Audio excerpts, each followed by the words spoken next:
Hello. Hello. I'm here. Hi, boss lady and Cappy. Nice to see you guys. I wasn't able to live stream the Kouri Richins trial this past week because I had a lot of extra field trips and I just would have been in and out too much to make it feasible. My internet is not, it can be a bit unpredictable, and I just couldn't leave leave you guys for 5 hours. Hi, I just don't know what to call you. Spaghetti is what comes into my head, but obviously that's not rice. Skedinona. Hi, Skedinona. I don't know how to pronounce that. Anyways, so I didn't catch all of the trial this week. I caught quite a bit of it. I was sort of in and out. I was over on Suma's channel whenever I had a chance. Um, and but I didn't really get a chance to talk about it, and I just was wanting to talk about it a bit and look at some things that, like, Skedinona. Yeah, okay, that's I was getting it right. Okay, good job. Thanks, Skedinona.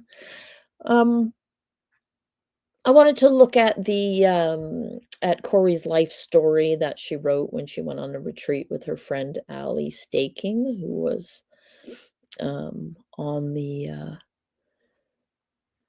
she was on last week. I wanted to look at that, and then I wanted to also look at the email that she wrote to the cops, because um, they went through them in the court, but they didn't read them out. Like with the texts, like nobody could. Uh, it went through so fast, you couldn't really pay attention, whatever. So I wanted to kind of go through that. So that was my plan for today. But I thought that first we could just look at the little Stragandona. Is that a children's book? Cappy? That sounds really familiar to me. Yeah, the story was very telling, boss lady. I thought so too. It was really revealing. So I thought that first we could look at just the intro to it from her friend who testifies on her behalf. The one person who seems to be who seems to still like her after all of everything. I guess she either never stole from Ali or she never got caught. Yeah, because of Skedinona. It is a story, right? Was it William Steig? Is that right? I was literally talking about William Steig the other day. Your daughter wouldn't let you be a grandma witch, Skedinona. Well, I'm not sure if that's good or not. If you really wanted to be a grandma witch, I think that your daughter should have let you. But who am I to say? Sorry, I'm just going to give the dog his little chew stick here that somebody gave a little donation last week for apples for his birthday. So I bought him a little chew stick, and he is going to enjoy that while I am here. Tommy de Paola. Okay. Not William Steig. Okay, William Steig's just one of my favorite. Anyway, so how's everybody doing? I hope everybody's having a nice day. It is gorgeous here in Vancouver today. It's cold. It's only about 40 degrees or 42 degrees or something, but the sun is shining. And like the magnolia trees are blooming and the cherry blossoms are starting to come out and the greenery is starting to burst forth from everywhere, and people are walking around in light jackets and sneakers, and it's just a beautiful day here on the West Coast. And it's just so beautiful here because of all the rain, that when the greenery starts to come out, it really is spectacular. There's nowhere quite like it that I have been.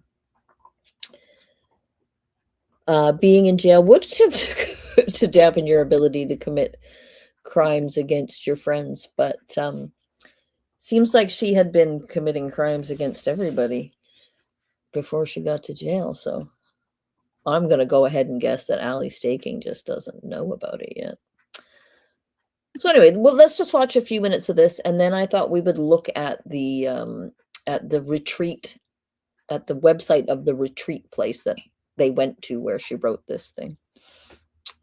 just for just for kicks. And then I thought we would go through the thing that she wrote. So I hope that's okay with everybody. I hope everybody's in a good mood and having a good day. And here we go.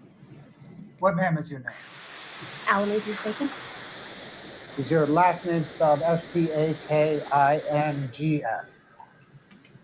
No, S. S-T-A-K-I-N-G. I'm sorry, there's only one of you.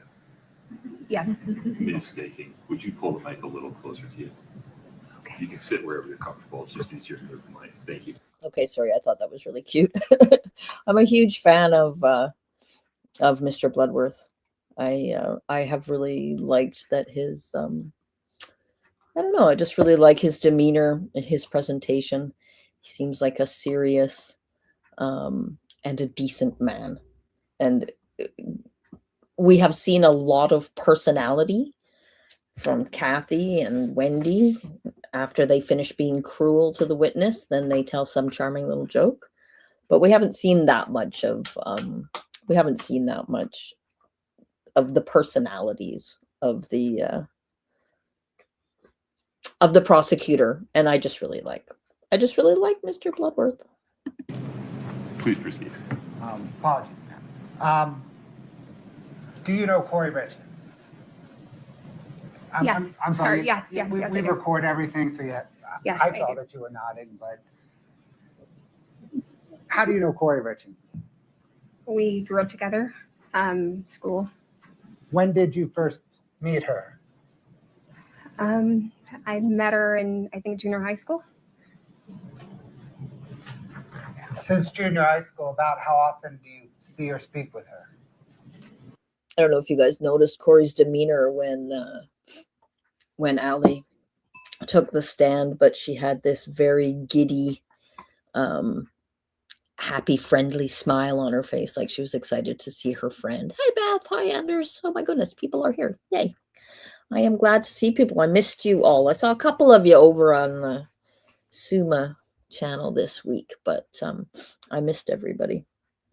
I was a little under the weather over the weekend, and then I just had too much to do during the week. So no, I was not. I was under the weather. I was not feeling well at all. I kind of I had a sore throat on Friday, and then I just wasn't feeling great over the weekend. And then during the week, I just was busy, Beth. So I had just a lot of field trips this week. So back to Allie Staking. So we're going to listen to Allie Staking for a little minute. Then we're going to read the letter or not the letter, but the life story that Kouri wrote that she is going to introduce on the stand here. I talk to her pretty frequently. Are you one of her best friends? Yes. Yeah. I was, yeah. You were? I am, yes. Either way? Yes. Okay. Look at that. Did you and Kouri Richins attend a Finding True Self retreat at the Sedona Mago Center for Wellbeing in Arizona in February of 2021? Yes, we did. As part of that retreat, did each of you complete an assignment in which you wrote your life story in third person? So September 2021. So literally just a few. Hello, Whiskers. Hi, Betsy Tag. Just literally just a few months before Eric's death. For people who are just arriving, Betsy and Little Whiskers, we're gonna Allie Staking is the friend of Kouri's, through whom they introduced Kouri's life story. So we're just gonna listen to her until she introduces that story. Then we're gonna go over the story, because they did not really go over it in court. They just put it up, and I guess people were supposed to read it themselves. So I thought we would just go through it, because it is very revealing of oh, hi, Beth. Oh, thank you, Beth. You're always so kind. I missed you guys too. It felt like a long week without. I was over on Summa Cum Loudmouth's channel when I had the chance, and I kept wanting to unmute and talk, and I was forgetting that it's not my channel. Also, I wanted to say, which I did not when I started this is Megan Cuniff's channel, and thank her for. This is where we're watching this from. So yes, sorry. Carrying on. Yes, we did. Scott, can I get Exhibit 2-4, please?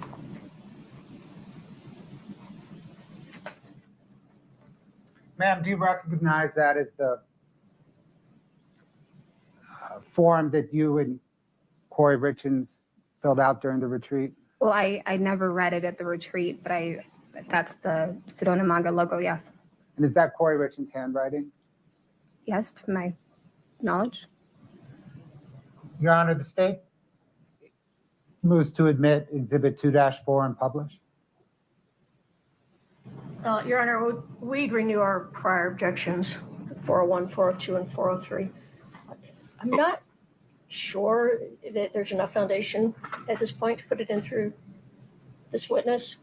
She said she never saw it at the time, and I don't know if there's enough foundation about the handwriting at this point. The 401, 402, 403 issues have been ruled on by the court. The court stands on its prior denial of those objections. Mr. Bloodworth, talk to me about foundation, Your Honor, maybe I'll just water or please. question. Anyway, I wasn't planning to go through all that. That's not why we're here. We're just really literally here to read this this life story that she wrote in September of 2021. So like 4 months before Eric's death. And I just wanted to say also, you guys must all know, right, that the defense rested without putting on a case. Like, what?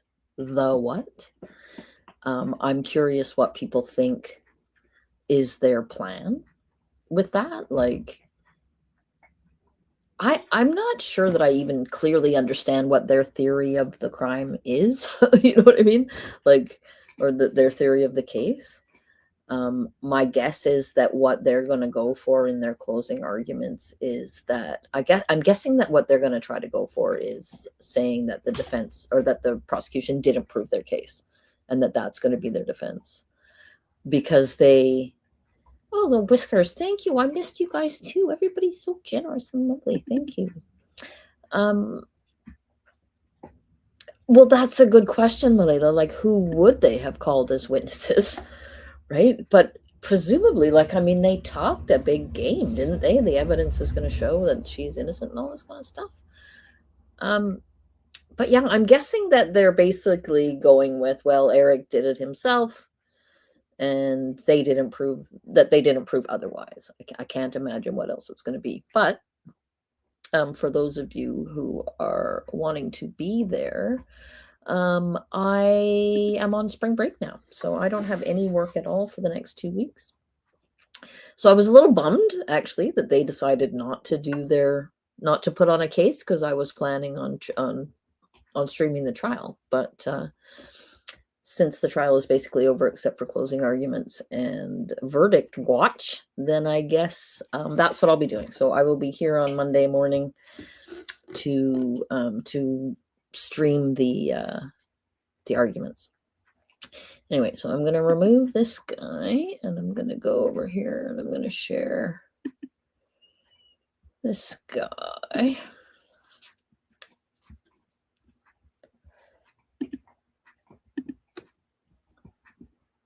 I don't know how well you guys can see it. So yeah, I'm just going to read it out. Oh, actually, no, first I was going to show you the retreat where she went. Sorry, the Space Cadet, forgot. Here we go. Let's look at this instead. So we'll go home. So return to balance, restore your true self. And the retreat program. So the one that Kouri did was the Finding Your True Self retreat. So you can uncover your authentic essence. So I guess that Kouri's authentic essence was murderer, seems like. So they are suggesting that you take a transformative journey with Sedona Mango's Finding True Self Retreat, set against the serene backdrop of Sedona's rocks. Our teachers will guide you through this experiential program to look beyond external titles and achievements. That's funny. Helping you reconnect with your true self. Through immersive mindfulness activities and introspection, discover inner peace, self-trust, and a renewed love for life. So what to expect? Sedona Mago's Finding True Self Retreat program opens a spiritual journey to uncover who you are behind your titles, degrees, bank accounts, heritage, and accomplishments. Here at our retreat center, surrounded by Sedona's natural healing energies and an endless landscape of majestic red rock vistas, you will be guided through an exploration that will help to unravel an unshakable light and power that emanates from within. So if you have a shared room, it's $1,100, almost $12. And if you have a private room, it's $1,400. So I looked through this a bit. I looked at the host retreats and the accommodations and the amenities. So the amenities amounts to not much: stores, Wi-Fi access, gift shop, mindful accommodations, which actually what that means is that there's no Wi-Fi and no TV. Meditation supplies. Like, it all just sounds like an awful lot of nothing to me. Healing sessions, which are not included in the price that you pay, so you have to pay extra. And the eco-conscious design is the sustainable accommodations and facilities thoughtfully integrated into the natural surroundings. So I just thought it sounds to me like a load of hooey, but it also sounds like the exact sort of thing that Kouri would love to get connected into, you know what I mean? Like, she wanted to do that Midway property. She wanted to make it into like an event center or whatever, right? So she can be making like just massive amounts of money for very little effort, right? Which is really similar to the house flipping thing. Anyway, I just thought it was a little bit revealing. I suspect that anything that is accomplished at this place could literally be accomplished by writing in your journal at home. You know, if you have a lot of money and you want to spend it on expensive massages and that kind of stuff, like, yeah, this is your this is your place. So that's where she went, and she learned all about her true self, without all the titles and the bank accounts and the degrees and all of that. So we're about to learn a little bit about Kouri. I don't know how many of you saw this, but I will just read it out, and you can we can laugh about it afterwards. Yes, she didn't write the book, Walela. I was not shocked to hear that she didn't write it. I thought it sounded like AI, but I guess it wasn't. I guess it was like she hired some company or whatever to do your, you know, you tell them what your idea is, and then they write a book around it.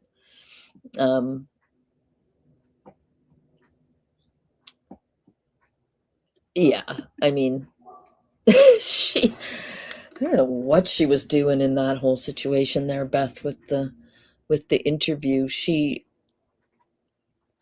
I think she said, you know, somewhere in the neighborhood of 8,000 times. And she literally did not have even a single bit of insight about herself, about grief, about helping her children. If you watch the Word Wise, she does a great breakdown of it. And I realized, like, God, I'm so daft. I was like playing her videos, and we were all just watching her videos. And I'm like, I'm really not allowed to do that. That is totally stealing her views, and I should not have been doing that. So I won't be doing that anymore. Yeah, was not thinking at all. Okay, so here we go. Everybody get ready. I'm just going to read this out, and then we'll talk about it afterwards.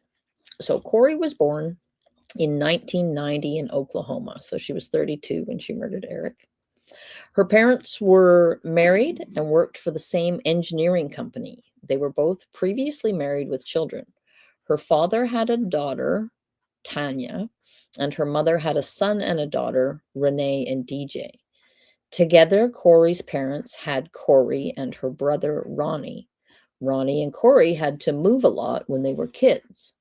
From 1990 to 1996, they lived in 17 different states. That's a lot due to their parents' work. That is a lot. I moved a lot as a kid, so I can kind of relate to that. But 17 states, that seems a lot in 6 years. Kouri's father was a successful engineer, but he was also an alcoholic and I think she means had been most of his life. In 1996, he was drinking and driving and fell asleep at the wheel and ran over a cop who had another car pulled over on the side of the road. He was put in prison for the next 6.5 years. Kouri's mom, who today is her best friend, had her own addiction. Okay, that sentence is crazy. She is a compulsive gambler. So she's changed tenses there. So she said Kouri's mom had her own addiction, and then she said she is a compulsive gambler. So we assume that she is still gambling. Once Kouri's father was put in prison, her mom then filed for divorce in 1998 and continued working full-time, rarely being home. Tanya, Kouri's dad's daughter, was raised by her mom. DJ, Kouri's half-brother, lived with his father. However, Carrie's older sister, I guess that's Renee, helped Kouri's mother raise Kouri and Ronnie while the mom worked. Where are we? Once Renee turned 18, she left and never had a relationship again with Kouri or Ronnie because she blames them and having to help raise them, destroying her life as a kid. So I guess she means for destroying her life as a kid. That's interesting, hey? Anyway, I'll keep reading. We'll talk about it after. In 2000, Kouri and Ronnie and their mom moved to Utah to be closer to their mom's sister and finally settled down. Oh, sorry. I cut it off. However, their mom's gambling addiction made life as a kid difficult. Their mother was a compulsive gambler, and there was a casino only a couple of hours from our home. Every other weekend growing up, we would spend it in a hotel room while mother gambled. Eventually, our home was foreclosed on. Multiple cars repoed, and ends were barely being met. Kouri's mother spent everything and more to fulfill her addiction needs, even if that meant losing our home multiple times. Kouri lost trust in her parents at a very young age. She graduated from high school in 2007. Oh, that was a big jump. When she was 17, eager to begin college and have a stable life, make a stable life for herself. The writing is a bit weird. Okay, she began college and met her new husband when Kouri met her husband. What? She began college and met her new husband. When Kouri met her husband, she instantly fell for the idea of a marriage with kids and a happy family, a stable family, because that was her dream. So she didn't fall for Eric. She fell for the lifestyle he could provide for her. That sounds like what is being said there. Sorry, I should look over at the thing and put things up. Hi, Adelson Hater. She is such a sociopath, right? It's crazy. Yeah, so she fell in love with the idea of a stable family, and clearly she fell in love with what Eric could do for her, what he could provide for her. Kouri got pregnant her sophomore year of college, which was very unexpected. Was it? At the time, Kouri's relationship was very rocky, but she thought, sorry, but she thought no She thought, no, once the baby gets here, I'll be happy and everything will be fine. So she was an idiot, it sounds like.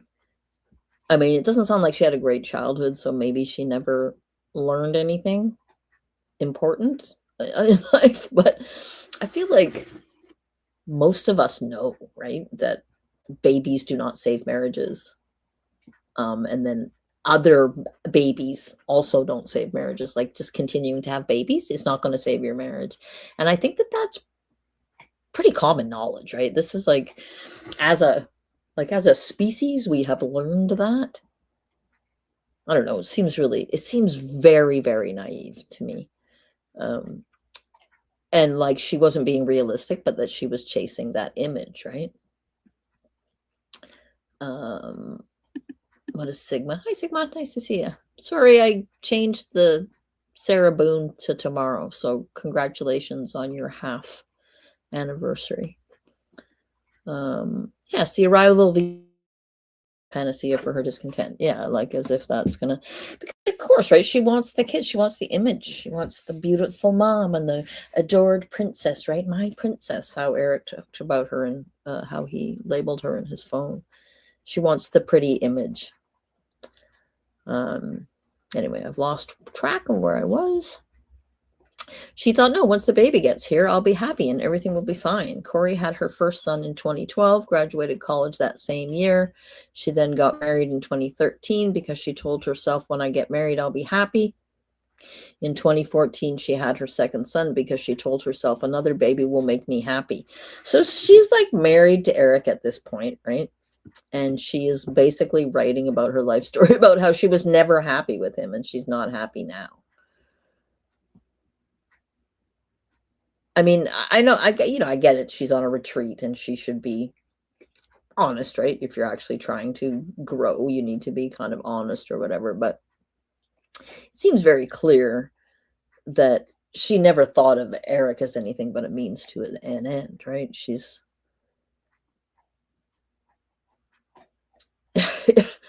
I'll be happy. In 2014, she had her second son because she told herself another baby will make me happy. So she's super not very bright. And yet, like, this is all building up. It feels like it's building up to like to this big victim story, right? She was victimized as a kid and now she's being victimized as an adult. If you hear the conversation between her and his friend Bryce, where she talks on the phone with him about how if she hadn't taken that $250,000 without his permission, then they wouldn't have $11 million worth of property or whatever. Like she was justifying stealing his money. It's okay that she stole his money because she was right. And I think that she genuinely believes that, right? That the ends justified the means. And that the fact that she was married to Eric meant she was entitled to his money and his unconditional support with his money. Which is, again, right? It just, to me, it's just like evidence of this whole, he's just a means to an end for her. Eric didn't actually exist, I don't think, except for in what he could do for her. Okay, so she told herself another baby will make me happy. Kouri then started graduate. I assume the next word is school. Graduate school in 2016 because this will fill this hole and make me happy, but it didn't. I mean, I guess I can relate to, people trying to fill the holes in their lives and trying to find happiness that way. I just don't really grok with the whole like using other people to fill your emptiness, right? I mean, I can understand changing jobs and like endlessly seeking, something some place where you can land and feel like whatever it is that she was seeking, right? Whatever acceptance or whatever. But it just seems like she was using people and just spitting them out in the search for this. But it didn't. So in 2017, she had her third son and her life spiraled downhill, right? So she's literally creating more unhappy people in an effort to try to make her, to fill the emptiness of her own soul. Which to me just means that she just completely has a total lack of self-awareness and a total lack of, comprehension about about actual meaning, right? Right? If you're Cabby says, if you're discontent with every change that you make, then you probably need to work on you, right? And yet here she is, right? This is her working on her. And what she's coming up with is this big sob story about how, her marriage was a big failure and her parents were terrible to her.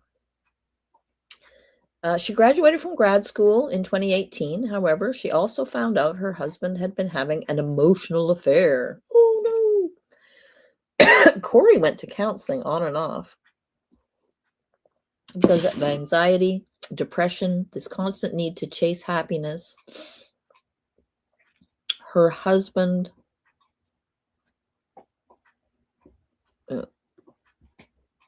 hang on. This constant need to chase happiness, I don't know. I can't read it. It's jibber jabber. I'm trying to make a reasonable sentence out of it, but it doesn't work. To chase happiness.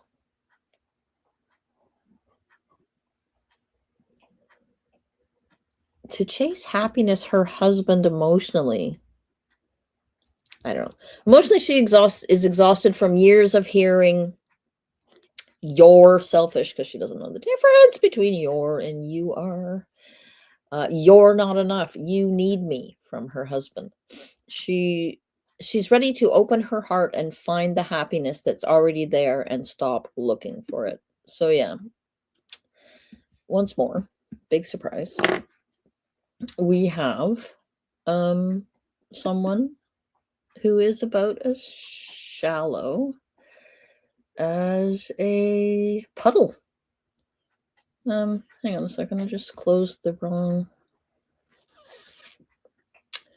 That's the life story. Okay. Sorry, I'm spacing out here. So yeah, I feel like that was pretty revealing. Like, she sums everything up with this whole like, now I'm ready to open my heart and share the happiness that is already in it. So I mean, at that time she was already well into her affair with Josh. So as far as digging deep and being honest, she's not doing that. She's not telling the truth. And it seems like she has, I mean, fair enough, right? It sounds like her childhood was pretty chaotic. And I mean, having parents who are both actively addicted is generally going to lead to, children being neglected, for sure. And then to have, I'm sure she must have felt abandoned when her sister took off and went like, I'm out of here, right? See you later. I've had enough. As soon as she was old enough to leave, she did. And I mean, who can blame her? So clearly she did not get the best start in life. And I can have compassion for that. I absolutely can. If you have never been given a solid sense of attachment from your parents, it can be very hard to figure life out, right? And I do get that. But, I have struggled with those things because I came from a nasty background too. And, I did not murder my son's father for his money. So, it never even crossed my mind. I did struggle with, because he was so difficult and because he was so abusive to my son, and because it was so hard I couldn't get him away from him. because of the courts, right? He had money to fight me and everything. I did have those kind of thoughts, like it would be better if he was just gone. Absolutely. And I can completely understand that. I don't believe that Eric was abusive to her in the way that my son's father was abusive, but I can relate to feeling that things would be better if that person just didn't exist anymore. But, you know, most of us don't then seek out the means to make that person not exist anymore, right? And yes, Beth, I agree. I think she did damage Josh, and that he, you don't walk away from something like what he just experienced, you know, being fine. And from all accounts, he did not have a great start at life either, right? So he would, and his, according to the brother, his father was abusive and controlling and all those things, right? So he could easily then become prey to somebody like Kouri, right? Who would love bomb him and do all that stuff. So I like, it's revealing about Kouri. But I don't think, like, I mean, how many of us, right? I'm seeing people in the chat saying, right, Lil Whiskers, my dad was a raging alcoholic. We got beat up a lot just for being in the room, right? And yet you didn't go murder anyone because of that, right? So I can have compassion for those things, but they don't, to me, they're not, it's not an excuse for what she did. And I don't think there's any question that she did it. I am a little worried. I'm going to just put up a little poll, I guess. I'm not sure what what people think about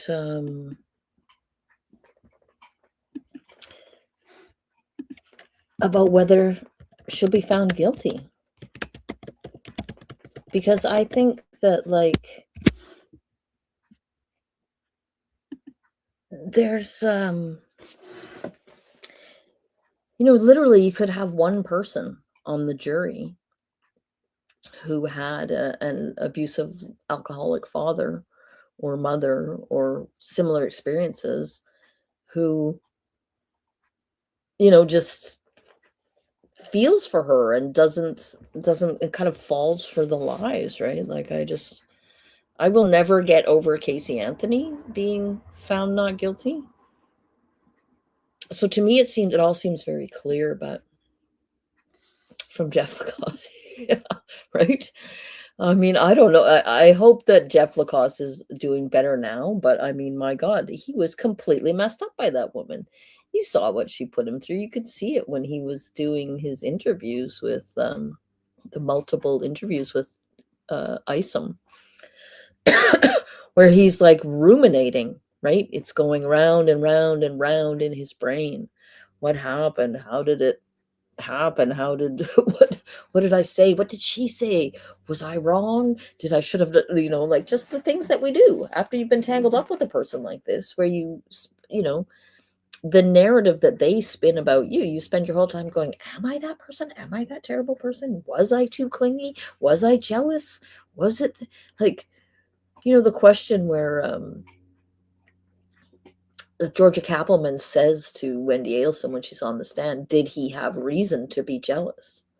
And she gets, oh, no, he was just jealous or whatever. But, like, clearly he had reason to be jealous, right? So I do hope that Jeff Lacoste has found some peace.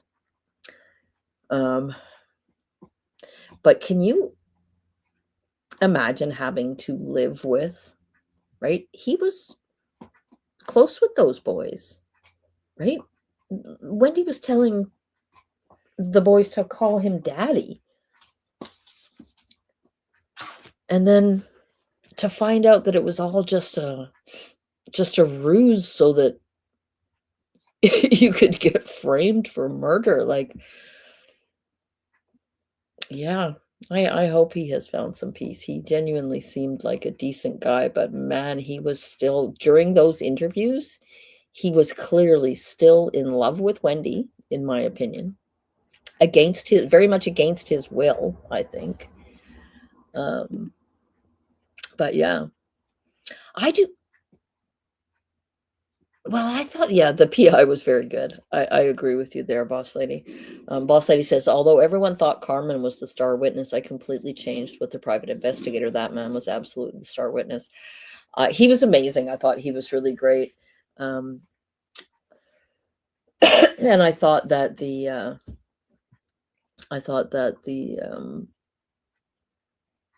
efforts of the of the defense to make him look like he had done something unscrupulous were just hilarious, because he's a private investigator.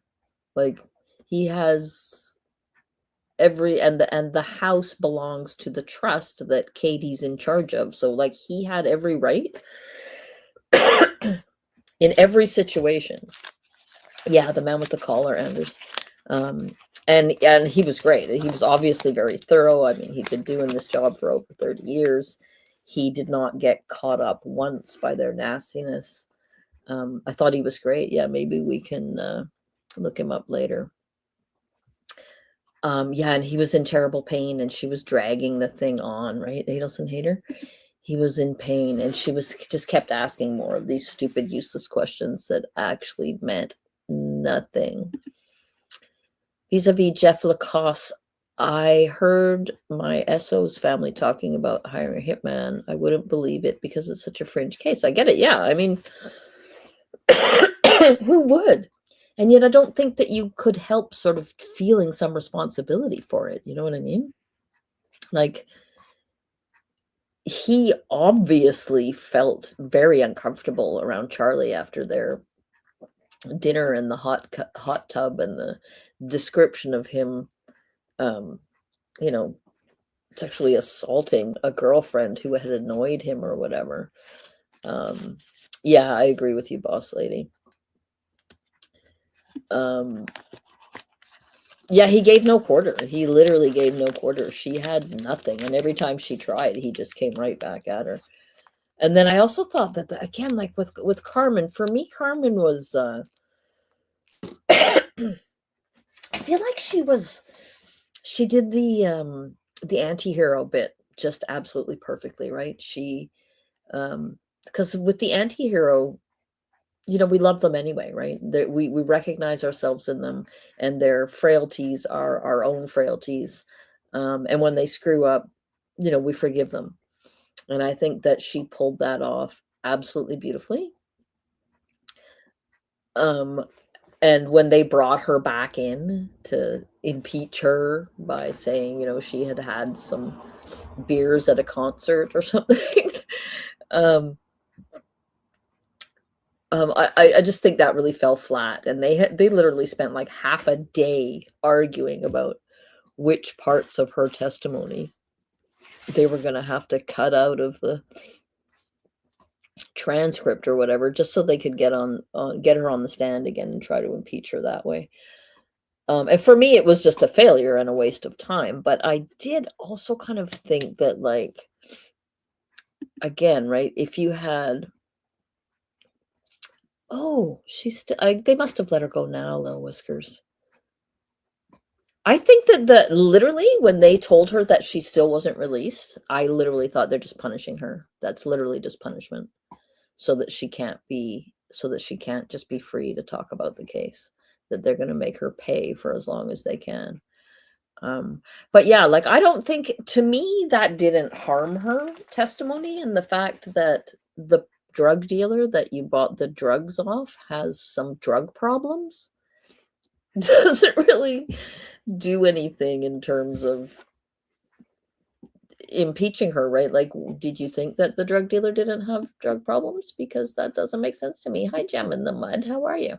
Nice to see you. Glad you could make it. I think Carmen did the best she could, to be honest. Her entire adult life has been controlled by drugs, like it or not, since she was in grade 6, she said she started, right? She must have had at least some brain damage because of it, but I still believe Carmen. I think she probably has Yeah, she's got some issues with her memory and things like that. But I think that the substance of her testimony was believable.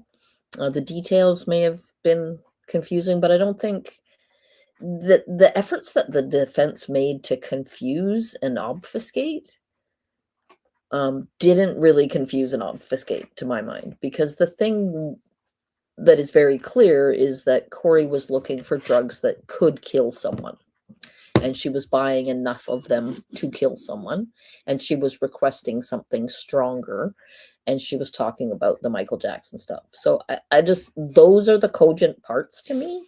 And the fact that Carmen can't remember exactly which day she left the things at which house and all that kind of stuff, like, I don't think that any of that mattered to anybody. I truly believe that Beth says, I believe that Carmen asked for the detectives to write her statement only because writing and reading is very difficult for her.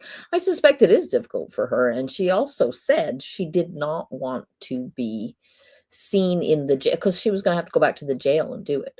And she didn't want to be seen in the jail writing out these statements, because then she would be taken as a snitch. I think that she was worried about that. But on the whole, I think Carmen did fine. I thought the PI was fantastic. I was less than 100% impressed with Detective O'Driscoll and Detective Woody. I feel like, Detective Woody had the heads up before entering the house, had the heads up from Eric's sister that the family, suspected that Kouri had tried to poison him, and that Eric suspected that. And she didn't bother to check the glasses and the things that they drank their drinks out of. She didn't bother to take those. And I just can't imagine what they were thinking, that they left all of that.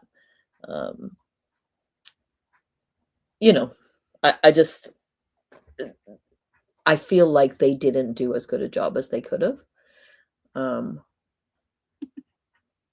Cappy says they raked her over the coals about holding a beer at a concert, and they tried to make it sound ridiculous that she would hold a beer for a friend at a concert without drinking any. Well, I mean, exactly, right? She had a very believable reason why she was buying the beer. I mean, even if she had a beer at a concert, like, it doesn't, to me, that doesn't impeach her, right? The fact that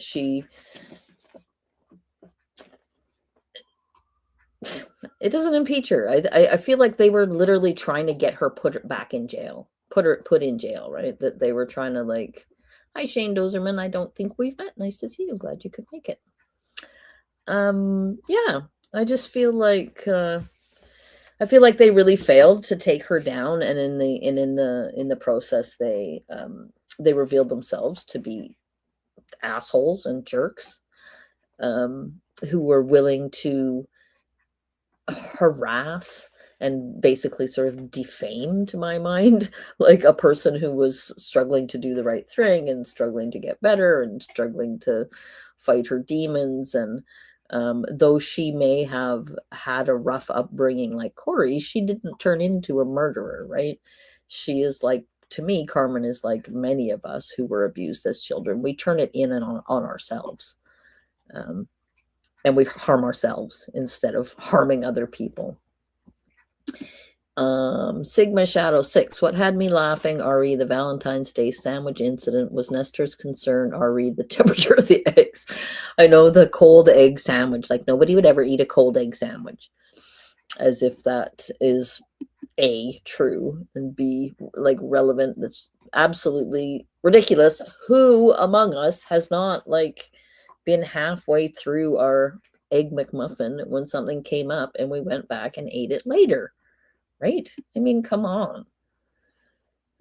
I mean, they did that a few times. I can't think of any other examples off the top of my head, but where they sort of stated things as though they were universal truths for everyone, then when they literally were just not at all, right? But again, with O'Driscoll, like, I think he did pretty well.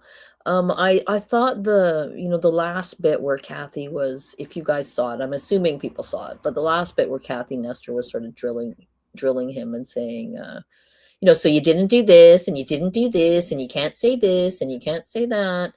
You can't even say, you never found any fentanyl in the house. And he was like, there was a boatload of fentanyl in Eric's stomach when he came out of the house. So he did have some really great responses like that kind of laid really bare, like the fact that there's no fentanyl in the house. I don't think that means anything except that she gave him all the fentanyl. So there was none left over. Like, again, that's another one of those examples where I feel like they're trying to say because they didn't find any fentanyl in the house that's proof of something, and it's literally not proof of anything except that Eric ingested all of the fentanyl that there was in the house. Cappy.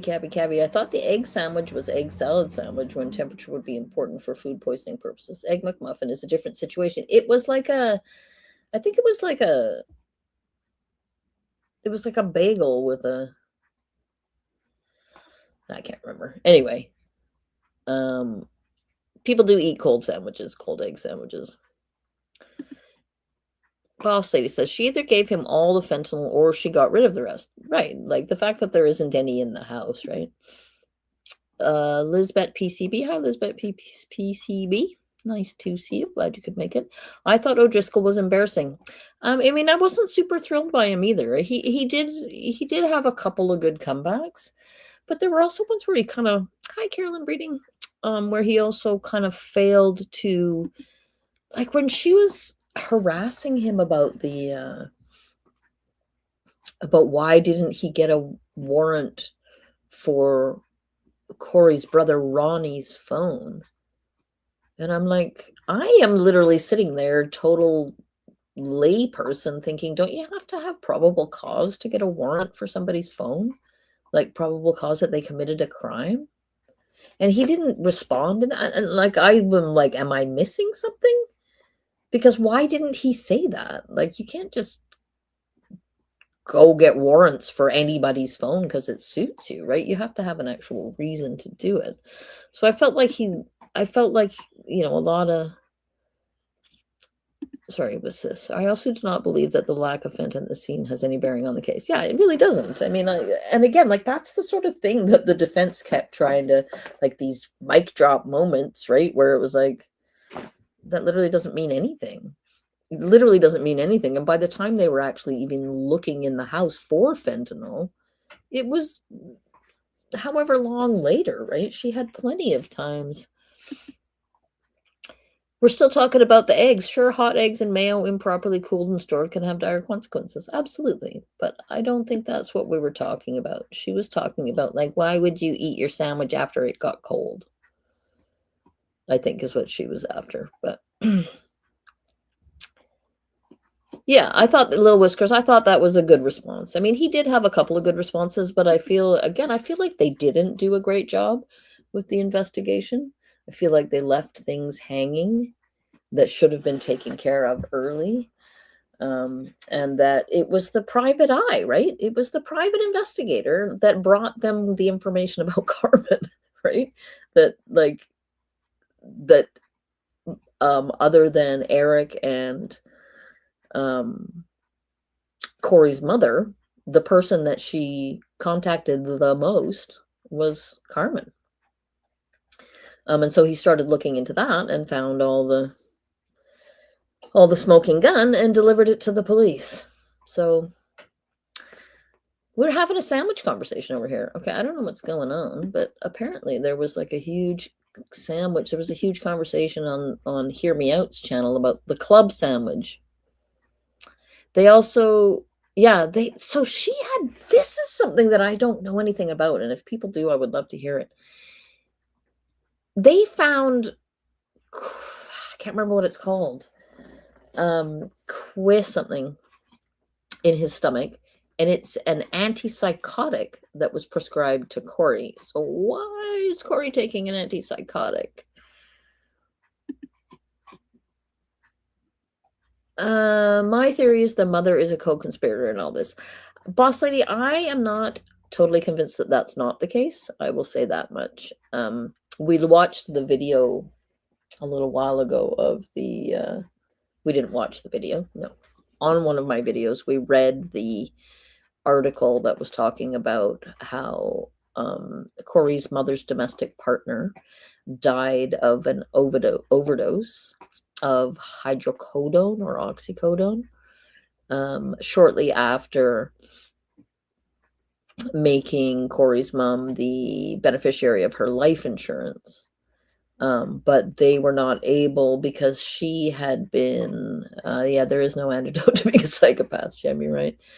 So she had been trying to stay clean off of from her addiction, and it was ruled that it was an accidental overdose when she had, her tolerance was low and she had taken a large dose, forgetting that her tolerance was low, was basically what they decided. Yeah, there it is, Seroquel, quetiapine, that's it, Sigma, thank you.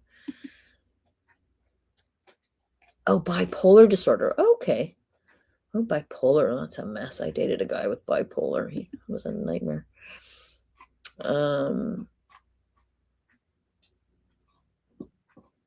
Okay, what makes you say that, Boss Lady? Boss Lady says, I think Kouri did the deed, called mom who came to help clean up, and then left. So what did she clean up? What's your take on that? Look up what fentanyl and quetiapine do when it's mixed together. Hi, Candy Rapper 420. Nice to see you. I don't think I have met before. And Steph sells stuff by the seashore. Is here. Let's see. Steph says, my psych gave me Seroquel supposedly for anxiety and insomnia, but I've never taken it. But the possibility that she was given it for anxiety. Okay. That makes sense. Spelling's likely off. Yeah, that's fine. Insomnia. Okay. Oh, well, there you go. I mean, maybe she just gave him a cocktail, just gave him some of everything. Sorry, not sure exactly how to spell that word, but that's how it comes out when I talk quetiapine. Yeah, that's okay. And insomnia. So that makes sense that she would have just given him a little cocktail of stuff here. So, yeah, one of the things I have trouble with when I'm watching the trial is that we all know so much more than what they're just saying in the trial, right? It's hard for me to imagine being a juror and just having the information that came from the trial. Candy Wrapper 420 says, Candy Wrapper 420, is that a gummy wrapper 420? Interacting stupid when she was asking the coroner's office about that, when she had a prescription for it. I am not entirely sure what that means. Sorry. I had an antipsychotic for depression, Cappy says. It made me sleepy and slow calm. Yeah. Yeah. So Boss Lady, so this is carrying on from her theory that Mom was there to help clean up the mess. Mom got rid of the leftover fentanyl, washed the dishes, and went home and feigned shock when Kouri called when she showed up. Okay. Okay, well, that all does make sense. I mean, I certainly don't think that the mom,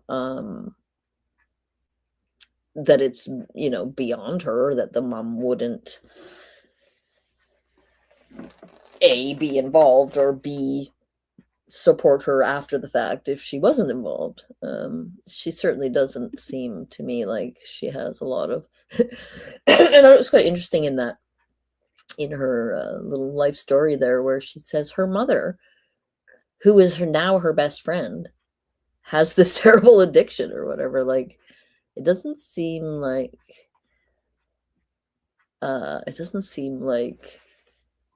the mom has done any healing, right? So she's her best friend is a completely unhealed addict, and it's obviously she didn't admit that necessarily on purpose in the trial, but I think it's very telling. And the other thing, so I wanted to read, this is the thing that I've got posted up here now, is the it's a little bigger for you. It's the email that Kouri Richins, it says Kouri Richins, April 19th, 2023. So that's more than a year after Eric's death, and like about 3 weeks before she was arrested. So I don't know. It's to Chad Hoffmeyer and Frank Root. I can't say exactly who those people are. And she CC's Jeff O'Driscoll, and the subject is RE clarification. So she starts out her letter to the police with "Hey there!" exclamation mark, which is just such a weird choice. Sigma Shadow 6 says Kouri's mother was too well dressed when she arrived at the scene. Her affect was odd, lack of surprise. The other issue was the lack of trash in the bins. Yeah, that makes sense too. That supports, that goes to support Boss Lady's theory. So yeah.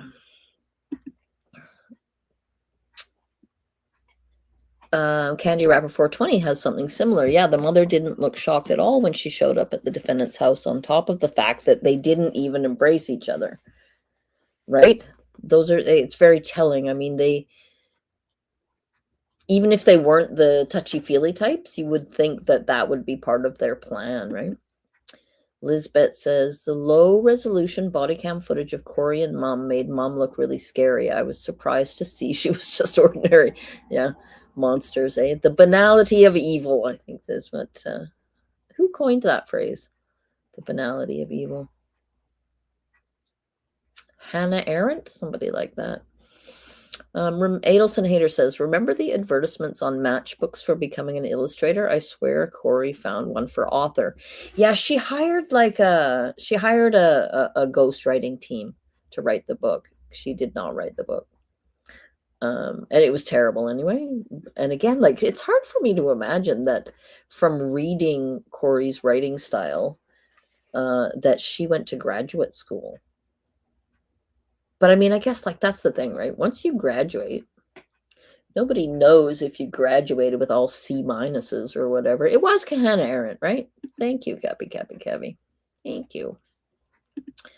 Sigma Shadow 6. Oh yes, Kouri's emails were wild. When they came out in pretrial, it was apparent that Kouri was attempting to get out in front of the situation. Yeah.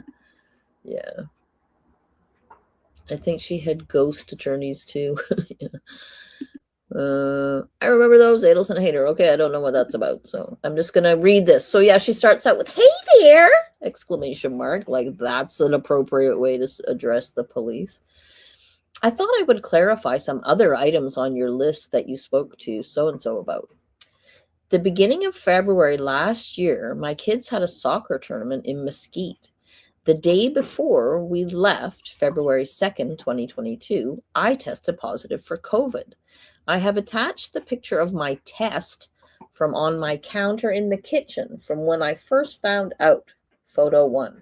I had sent it to my mom and so-and-so to let them know because I was just around both of them.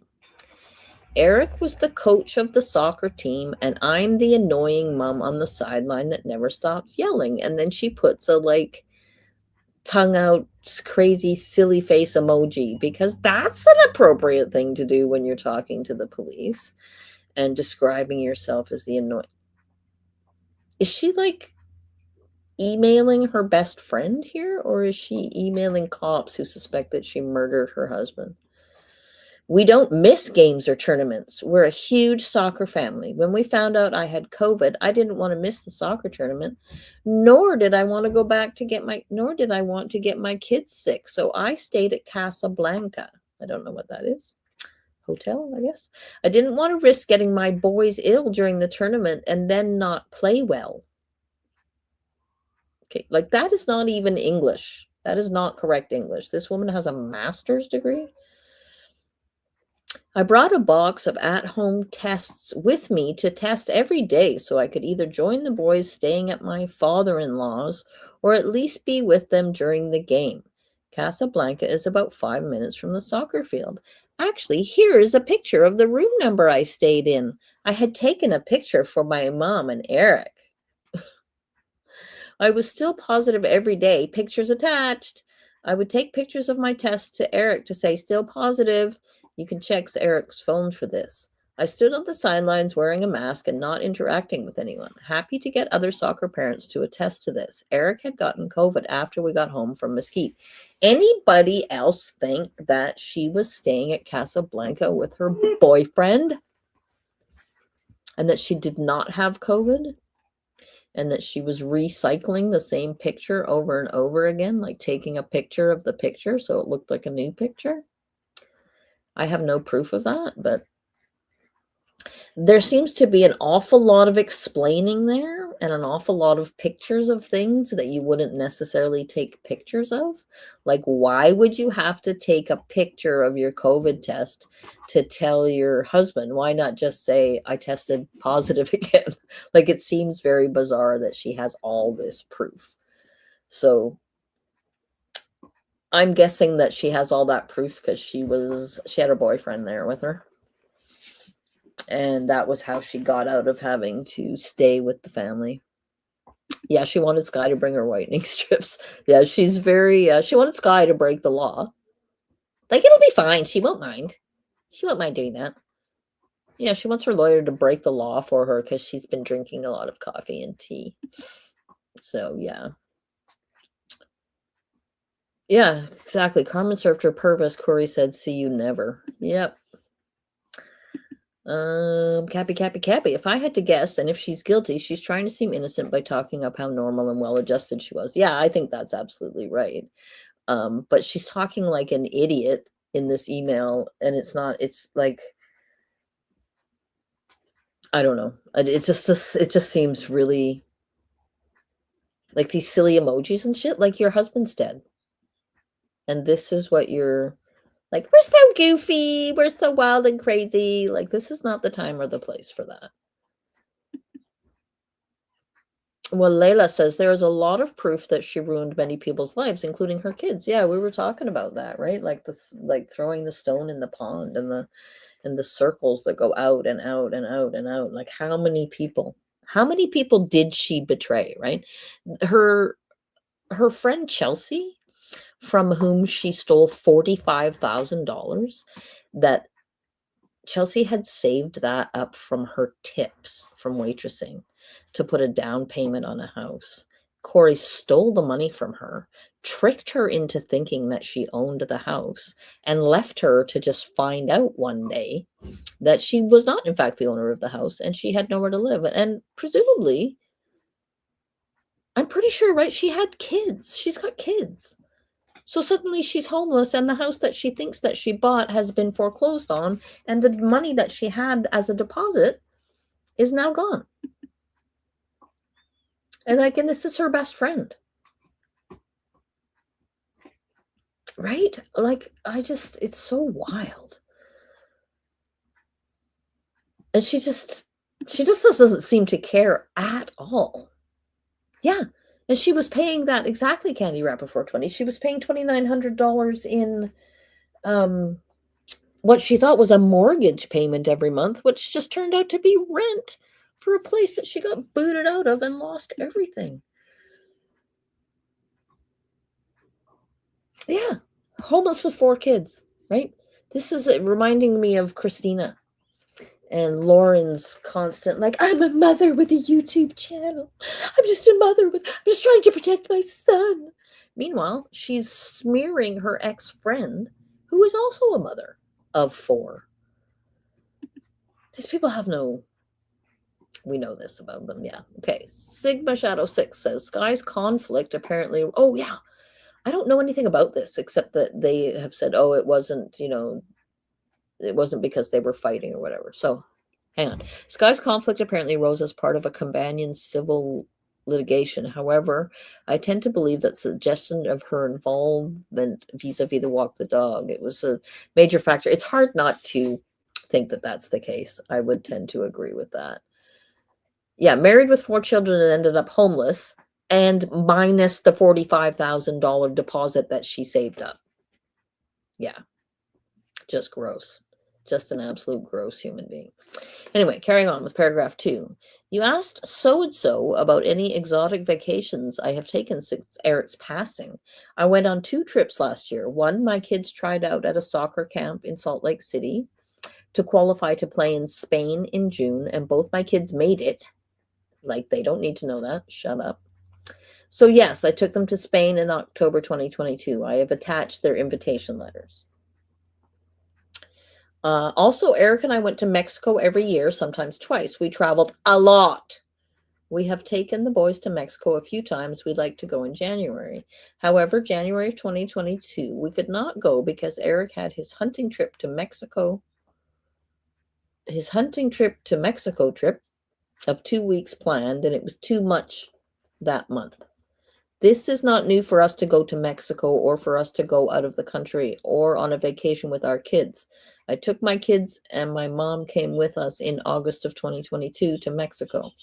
As I hope you understand, the months prior to this, since Eric's death, have been hard to deal with. God. Ugh, she is very, very unsympathetic to me. Yes, Carolyn Breeding, I agree. It's the means, everything has a means to an end for her. And I think that's absolutely a great observation. She doesn't think of the consequences of her actions. No, she's focused. She's got her eyes on the prize and she's not looking at what she's doing in the meantime. Or she doesn't care about the consequences. Yeah. Candy Wrapper didn't look like it was hard to deal with in the video when she's partying. No, it's true. She did not. Okay. No, I have never been to Key West or the Keys in Florida. However, my nanny went with her family in June 2022, so maybe you have something mixed up. Maybe they do. Here we go. Eric's affair was the same year I moved out. She puts in quotation marks for some reason. The trust was created as well as him looking into a divorce. What? Eric's affair was the same year I moved out. The trust was created as well as him looking into a divorce. Oh, okay.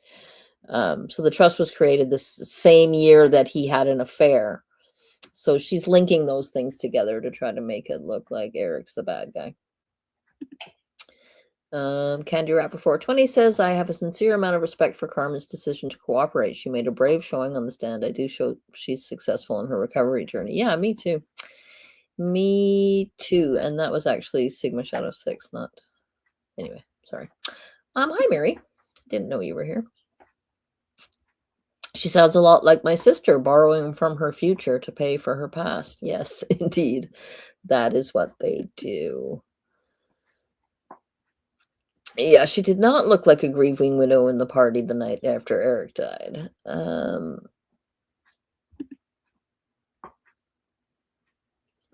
I don't believe that Eric had an affair. Little Whisker says, yeah, I don't think he actually did, right? It's this emotional affair. I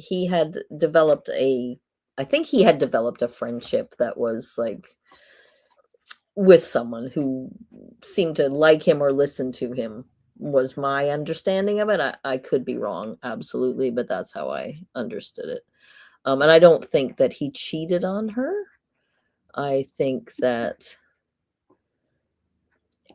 he took emotional support from someone. Yeah, Candy Rapper 420. I think that's my feeling. I mean, I try to judge these things fairly because I don't, just because Kouri murdered him doesn't mean he was a saint, right? But there's nothing coming from anybody else, any other source, to suggest that he had any serious involvement,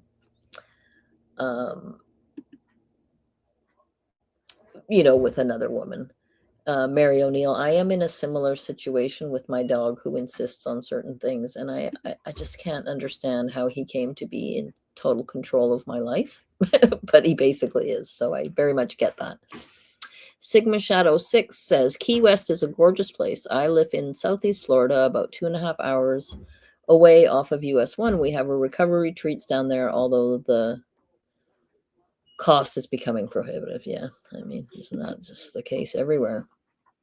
What is the subject of this email? Well, according to the subject, it says RE clarification, and she thought she would clarify some other items on your list that you spoke to so and so about. So she heard from somebody else that the police wanted clarification about certain things, and then she took it on herself to write directly to them. Is what, and so the objective of this email, I think, on her part is to take anything that they thought looked suspicious and show it to be just like, oh no, that wasn't suspicious. That was just there was perfectly good reasons for all of that. And then this business, this Eric's affair, was the same year I moved out. The trust was created, and he was looking into a divorce. So she's trying to string those things together to try to make him look bad. So I think there's a couple of objectives here, honestly.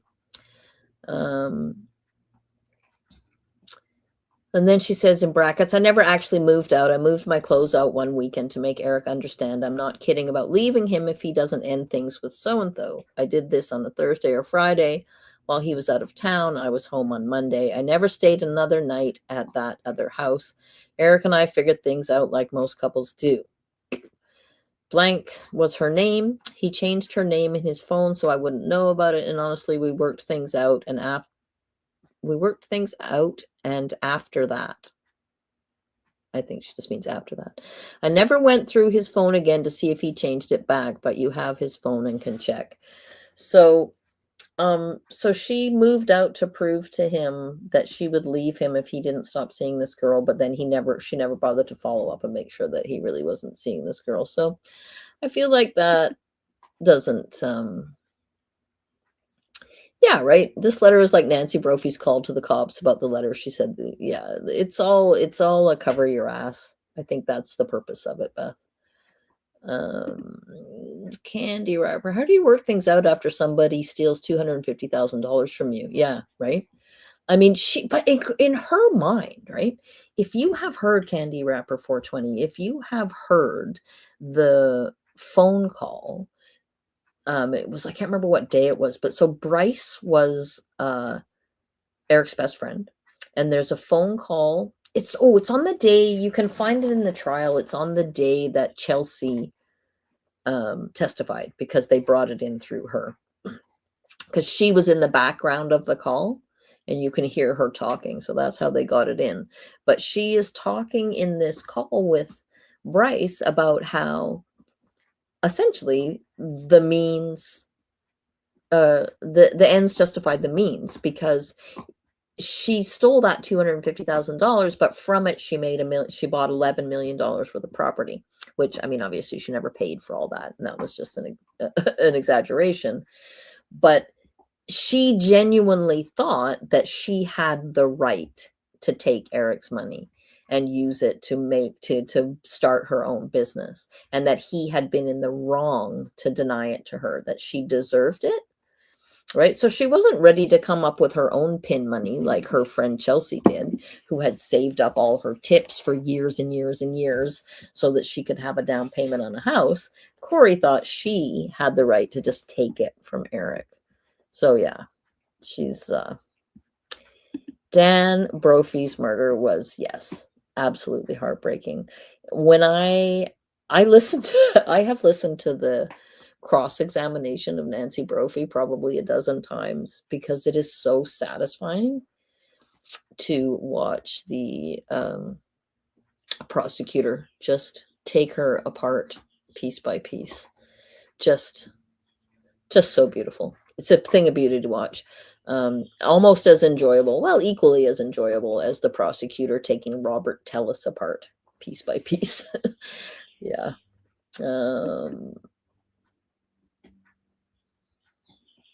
Yes, exactly. Candy Wrapper 420. She probably felt like it was owed to her. Yeah, she absolutely felt like she was entitled to Eric's money because she married him. And the fact that he didn't believe in her and trust in her, to me, suggests that he had good instincts about business. Not only that, but also the fact that he had an extremely successful business. Right? Yeah, it's a very small world. What are we talking about, small world? Are you people living near each other and finding out about that?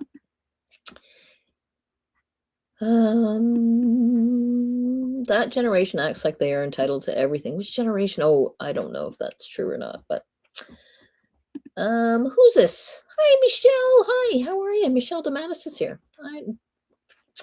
I'm just glad you're here. It's good to see you. I'm glad to see everybody. It was a long week without the company of all y'all. I was in other people's chats, having to,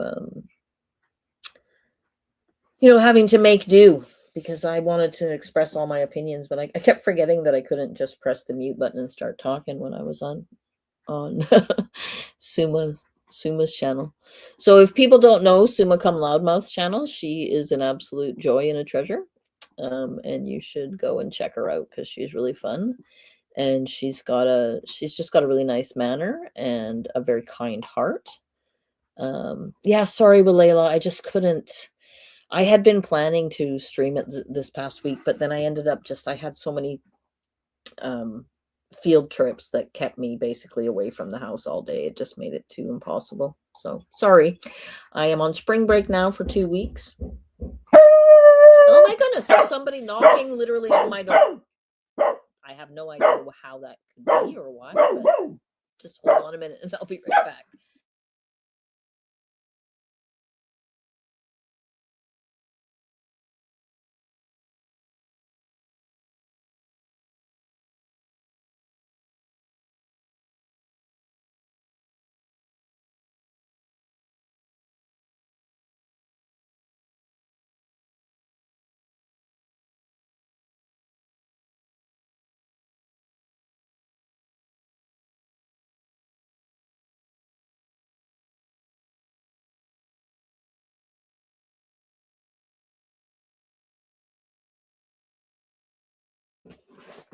Okay, sorry about that. It was my landlady, and she was bringing me my package that was delivered to the front porch, which contains a new heating pad. And I'm super excited about that because I have you're very welcome. Thank you for coming. I'm delighted to see you.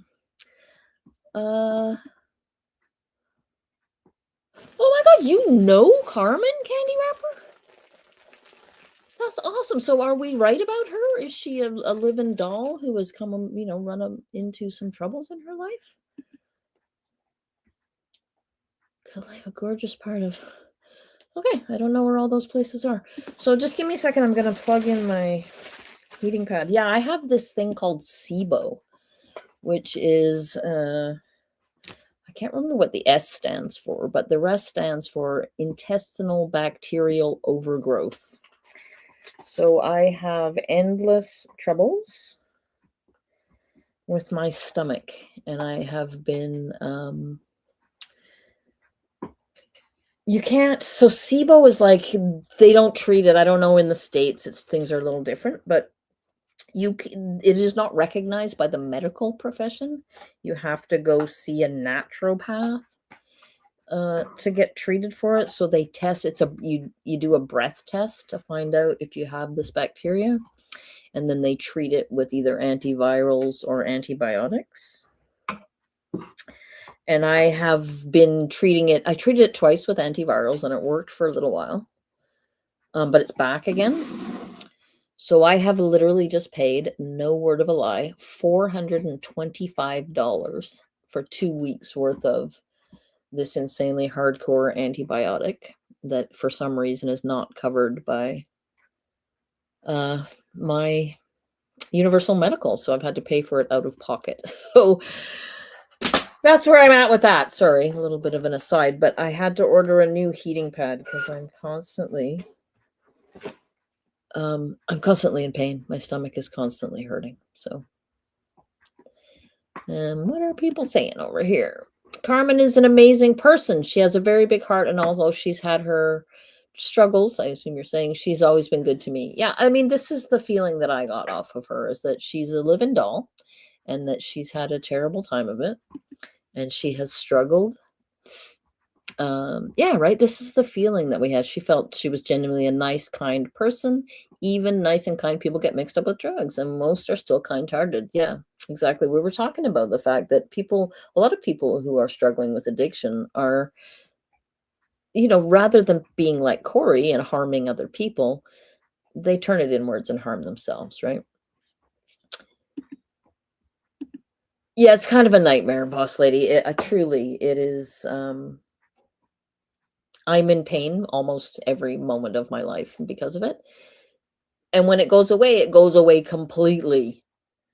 And then I'm not in pain at all. But when it's happening, it's a nightmare. So anyway, thank you for your kind words. I'm just going to leave you all for 1 second while I plug in my new heating pad. So hang on.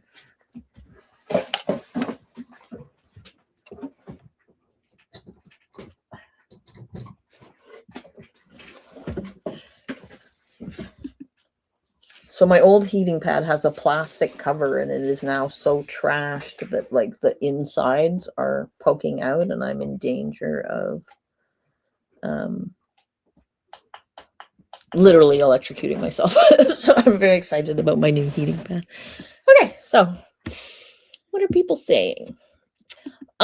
So Candy Wrapper, if you get a chance to speak to Carmen, please do tell her how much we all liked her and were on her side and are rooting for her and all of that. If you have the opportunity, I think that would be absolutely amazing.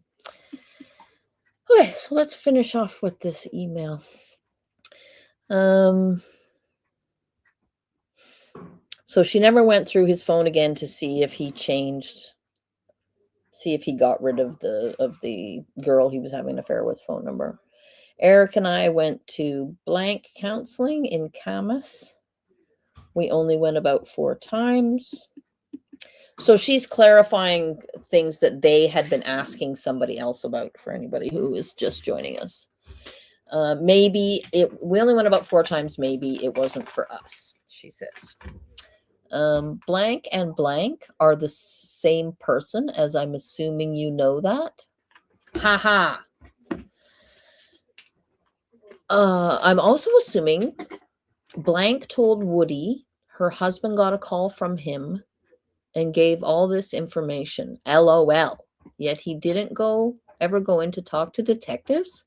Ironic how these things work. So we got another narcissist over here who does not understand what irony is, which is irritating, but I kind of blame Alanis Morissette, whose song literally should have been called "Isn't It Murphy's Law?"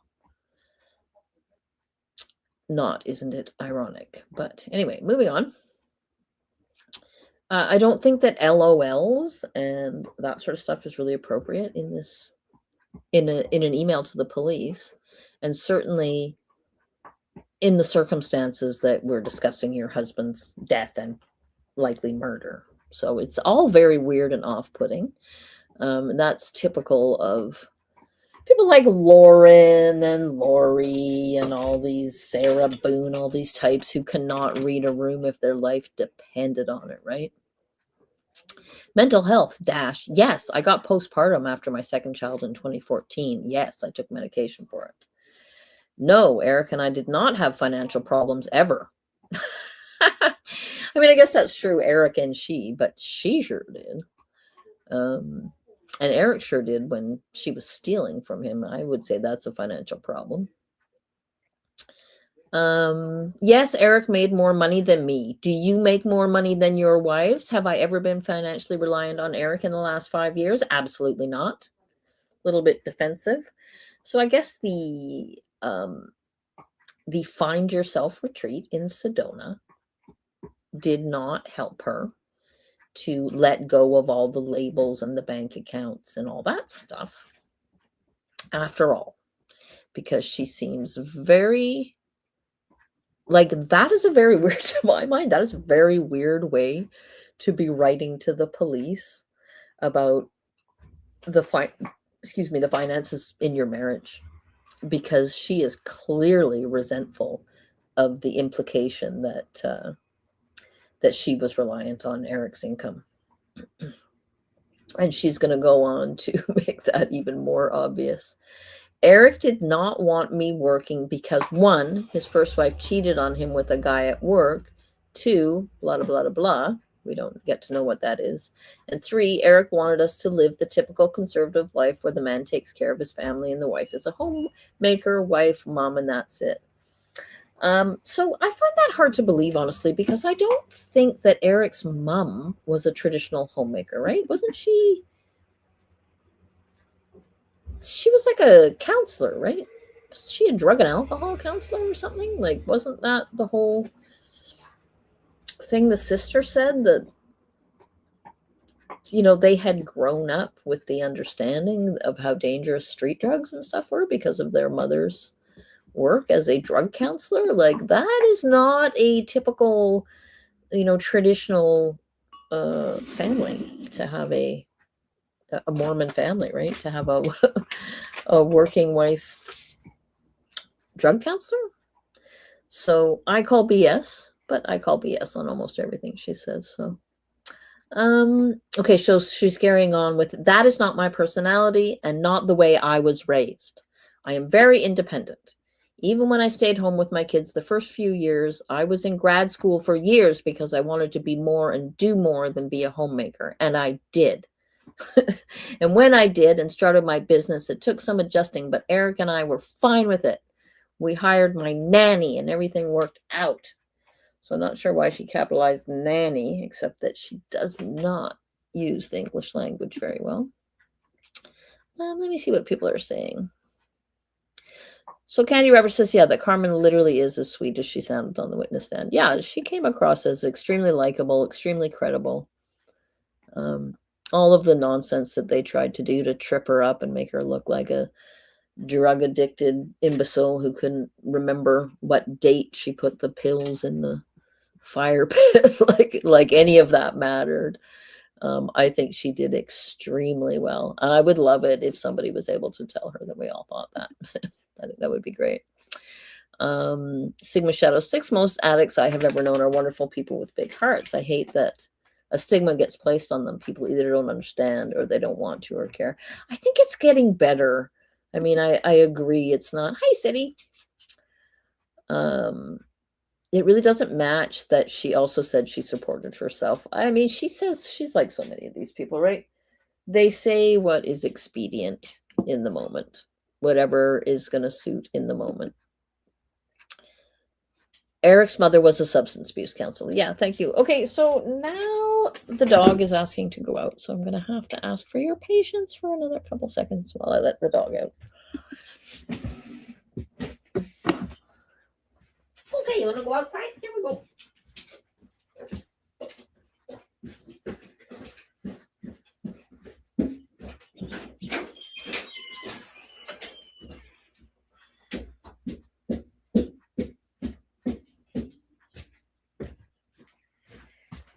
Okay.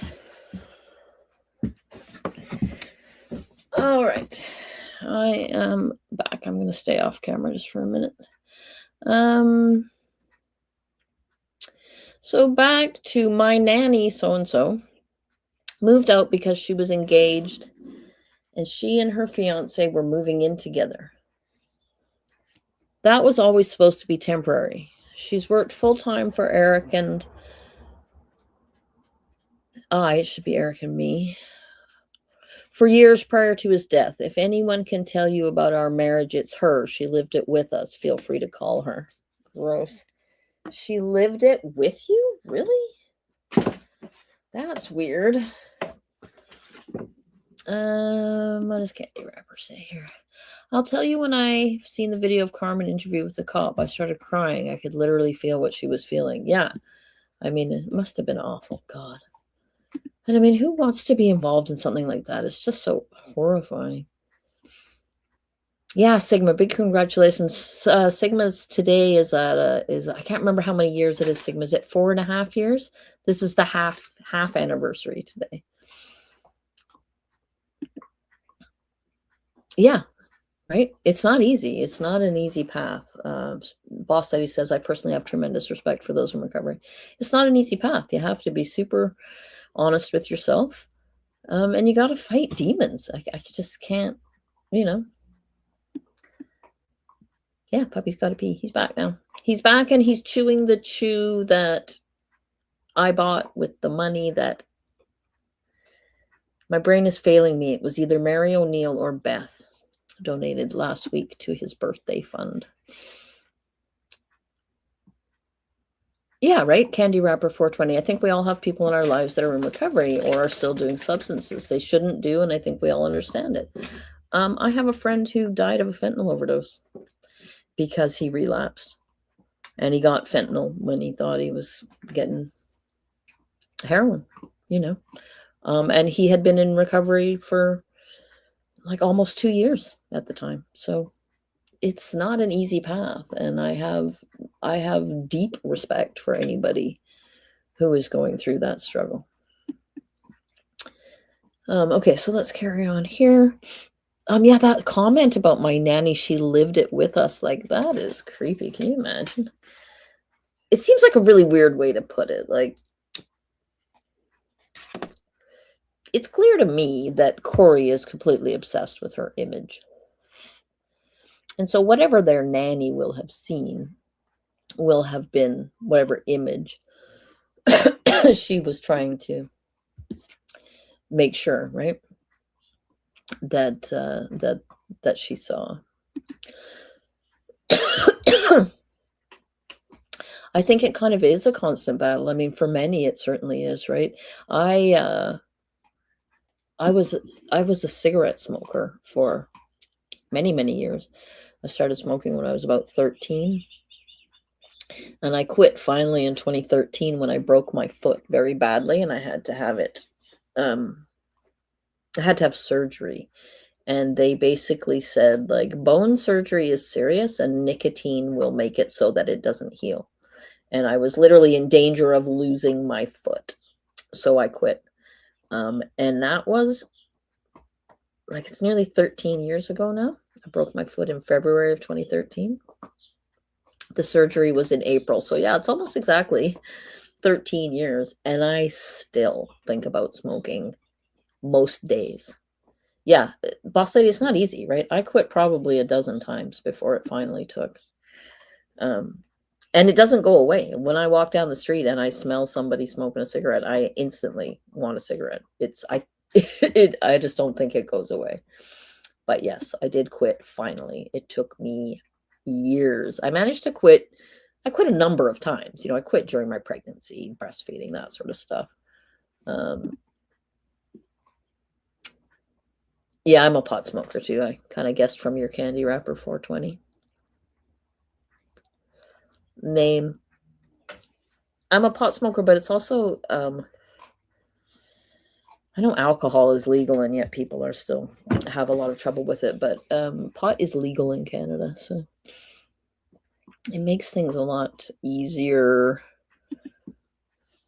Yeah, so here, I'm going to put my camera back on. Okay, so let's finish reading this letter. So-and-so has already submitted her phone records to you to prove that your toll is incorrect. I don't know what that means. So-and-so will also be submitting hers over to you guys today or tomorrow. I am working on getting mine. However, Eric's business partner is not being cooperative. But you can call and ask for them, and he would probably give them to you. I know what time I went to bed that night, so there is no hole in my story. Hopefully, by obtaining 4 phone record documentation, you guys can see this too. Yeah, so it seems like this email was unsolicited, right? These people were asking other people questions to clarify things. And she heard about it, and now she's over there trying to get ahead of it. Happy to clarify or provide anything else you may need. I just want this over. I just want our lives back and to move on and grieve and mourn my husband with looking over my shoulder constantly for you guys or the idiotic private investigator or the Richins family. Oh my God. This is what you're saying to the police? Like, I can see how you might blurt it out in a conversation. But she wrote this down and decided, yeah, that's good. I'm going to send it. Whatever I can do to help close this out, just ask. I'll give you or tell you whatever you want to know, ! Please check with the lab on those gummies.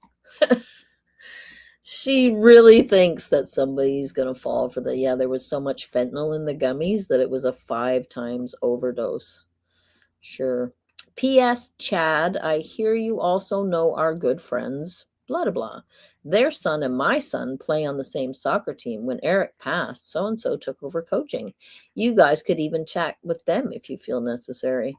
Yeah, so there's a little attempt to go, see, we have friends in common, and your friends know that I'm a great person. Cappy says alcohol withdrawal is so bad. Folks were upset that liquor stores were open as essential during COVID, but we didn't need alcohol withdrawals at the same time. No, I absolutely agree with that. I remember that conversation coming up here too, and it's like, well, what are you gonna do, right? You can't just suddenly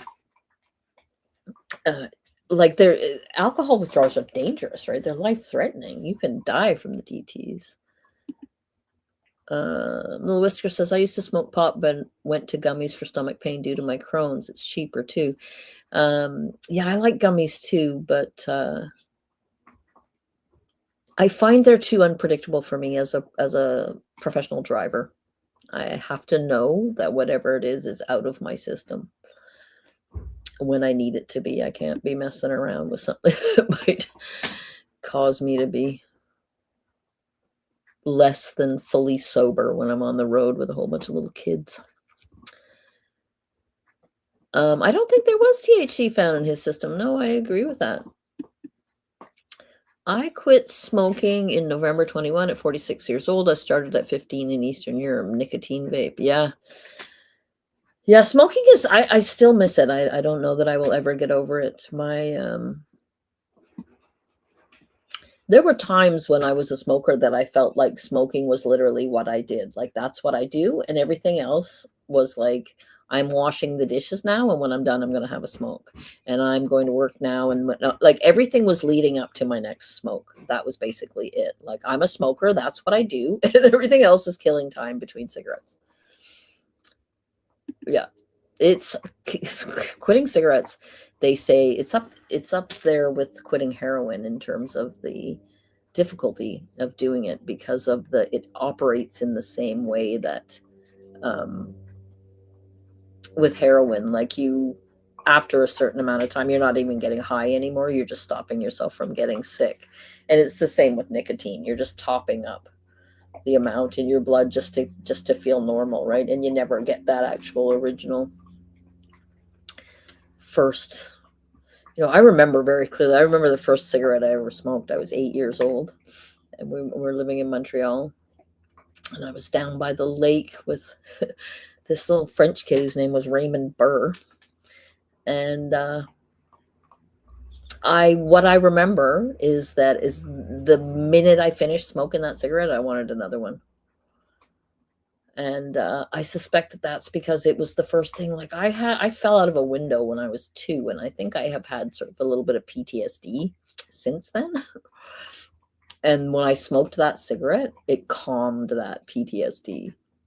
And that was why I immediately wanted another one. And then again, when I was 11, I smoked, and I had exactly the same experience of wanting another one immediately. And then I started smoking when I was 13, and yeah. Yeah, I hear you, Jim. I wish I could quit toxic people. I have just essentially quit people altogether. So that was how that worked for me. I have genuinely become, and I'm not, it's not a joke. Like, I have genuinely become avoidant, as in, like, pathologically. I don't trust people anymore. And that's just the way it is now. And I definitely have changed, right? These people have changed me with their behavior, and not just in terms of, like, growing up and sort of realizing that you can't just trust people at face value or whatever, but, like, I am genuinely avoidant. I don't have friends. I don't go out. I don't socialize. I stay at home. I have my dog. I have the YouTube channels I like, and the books I like, and I like to be outside in the forest and down on the beach and stuff like that. But yeah, I am. This is why, in part, growing this little community here on YouTube has been extremely meaningful for me, because I feel like I have found people that I can. A lot of the time when I have talked about this stuff in the past, people have just I don't know how to describe it exactly. It's like they don't quite believe it. And if you're the type of person that gets tangled up with narcissists because that's how you were conditioned, it can be very hard to explain that to people who haven't been through the same thing, right? And so I often found myself trying to explain things that to other people just seemed like people didn't genuinely believe me, right? Like I remember telling people, like my son's father was just this terrible abuser, just a terrible abuser.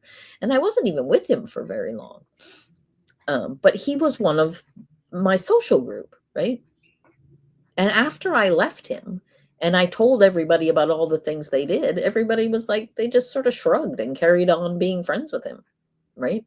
And then I was the one who ended up being ostracized from that group because they all thought I was like a complainer or whatever, right? And I think a lot of us have been through that. And after decades and decades and decades of that kind of treatment, I genuinely, yeah, right. Candy Rapper 2 says I should have very small, you have your friend, your cat, and a very small circle of friends. Yeah. Yeah, that's it, right? It can be so soul destroying. These people can just wreck you. And it's not like you mourn it and get over it and move on, right? It's permanent change. And I'm not going to say that I will never get over it and I will never, but I genuinely think my life has been curtailed by these people. Yeah, right. Michelle, the same, right? I mean, and those are, again, they're in some ways, they're like, yeah, those are great relationships. And it's not that they're not real or genuine or whatever, but they go so far and only so far. And that's how I am with people now, right? I find myself like I'm in the park with the dog and other dog owners are there and people are being friendly. And I find myself just wanting to get the hell out of there like right away, right? I've never been much of a joiner, but now I am genuinely avoidant. Yeah, so there. I found out that no matter how much you believe that you know somebody, you just truly do not. No, it's absolutely true. It's absolutely true. I have my cat and that's it. I'm completely isolated. Nobody believes me, just see me strong. Yeah, you gotta I know, Jem, I feel you, right? I've got my dog. And I drive my school bus, right? And I've got my kids on my school bus and the parents who, they love me because I'm responsible and reliable and I show up every day exactly on time and I take their kids to and from school and they think that I'm just great and they buy me nice gifts at Christmas time and all that kind of stuff. But that's it, right? They don't know anything about me and I don't know anything about them. Yeah, I am not interested in developing a relationship with a man. I can't even imagine it at this point, honestly. Yeah, so, yeah, they can wreck you for life, right? Sigma Shadow 6 says, no more relationships for me, all abusive. I was hurt in recovery by another person in recovery. He's now in prison. I have my cats, my intimate circle, and that's all I need. Yeah, I mean, I chose me to love myself. Well, that's awesome. And I think that you do need to choose yourself. But part of what I was sort of saying is like, I didn't choose to become avoidant. It happened, right? I am now avoidant. Genuine. I am avoiding people genuinely. It's not something that I have put on or made a choice of, right? It's just, that's who I am now.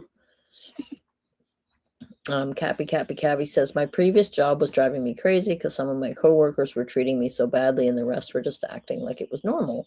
I was away for a while before it hit me that it was crazy. Yeah, exactly, right? This is part of the reason why I'm a school bus driver, because I don't have to deal with coworkers as a result, because I am done with coworkers. I have tried and I am just basically done.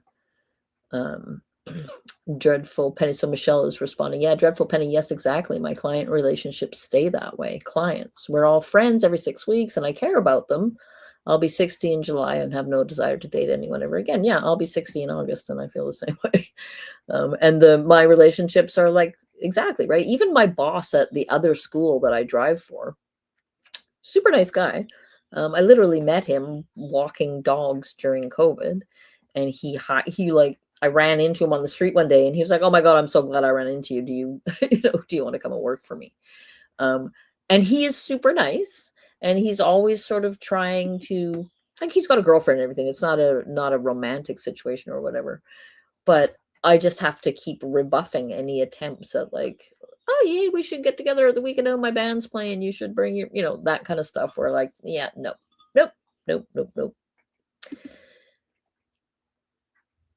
Jem says, if I get out of this relationship, which will be a miracle, I'm never getting close to anyone again. Well, I can't say I blame you, Jem. I do hope that you're able to get out. I know how difficult it can be. I was stuck in a relationship for a number of years because of situations, not because of the relation, not because I was in love or wanted to be there anymore, but because my situation was kind of dire and it took me quite a while to sort myself out and get out of it. So I can very much relate to that. And please come and join in the chat whenever you have the opportunity, because even if we can just offer you a little bit of support, I think that's important. Yeah, look at us. We're all old ladies over here. 65 in 2 weeks, never been happier. Yeah, right? Right. Yep. Okay, so I don't know what else I was gonna do today. Let me see. I had the this is another one that I was looking at. It's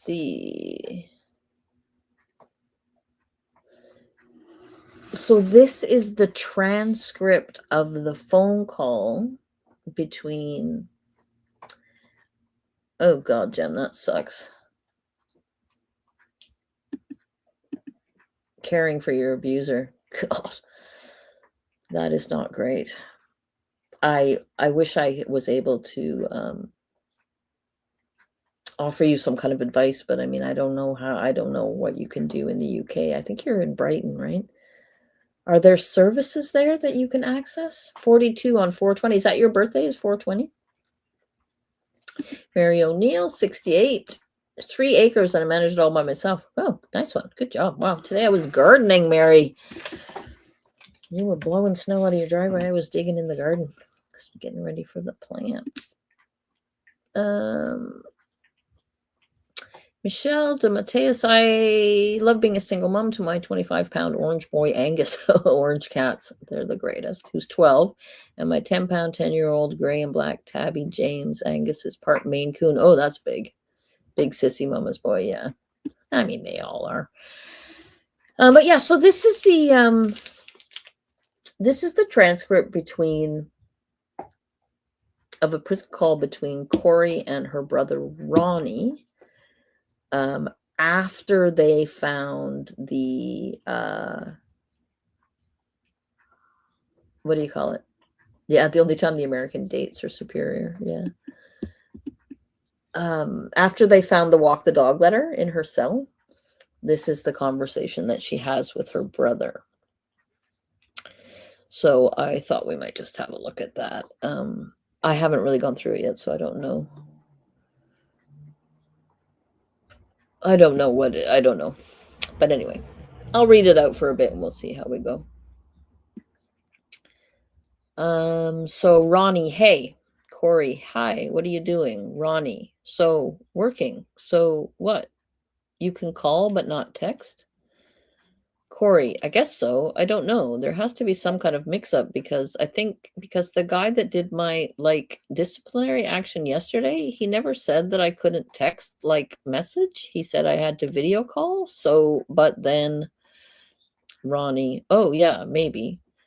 Kouri, the deputies here are saying no, he needs, okay, so this is what the sentence says. Limit phone calls, it says. Limit phone calls to voice only and only handwritten letters out 90 days. So that's after they found the walk the dog letter that she was clearly planning to sneak out to her mother with stuff that was supposed to be privileged for her lawyers. So then Ronnie says 90 days for what? And Kouri says, exactly. What does that mean? Ronnie, doesn't it like Kouri only Ronnie? You literally did not do anything. Like, what the hell are they disciplining you for? Kouri, and then I'm on 30 days of lockdown, 23 hours a day, no commissary. Ronnie, for what? Like, they have to give you a reason. Kouri, for the paperwork. That's what they're saying. For my paperwork that they illegally found, which I wasn't hiding, but it, Ronnie, for your paper. What does that have to do with the jail? What does that have to do with your behavior in the jail? So is she just lying to him about what happened?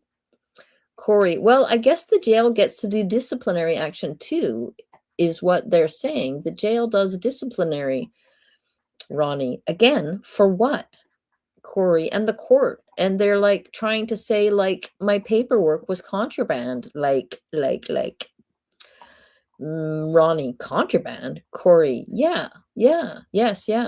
Ronnie, like you stuck it in there? Like what the hell does that mean?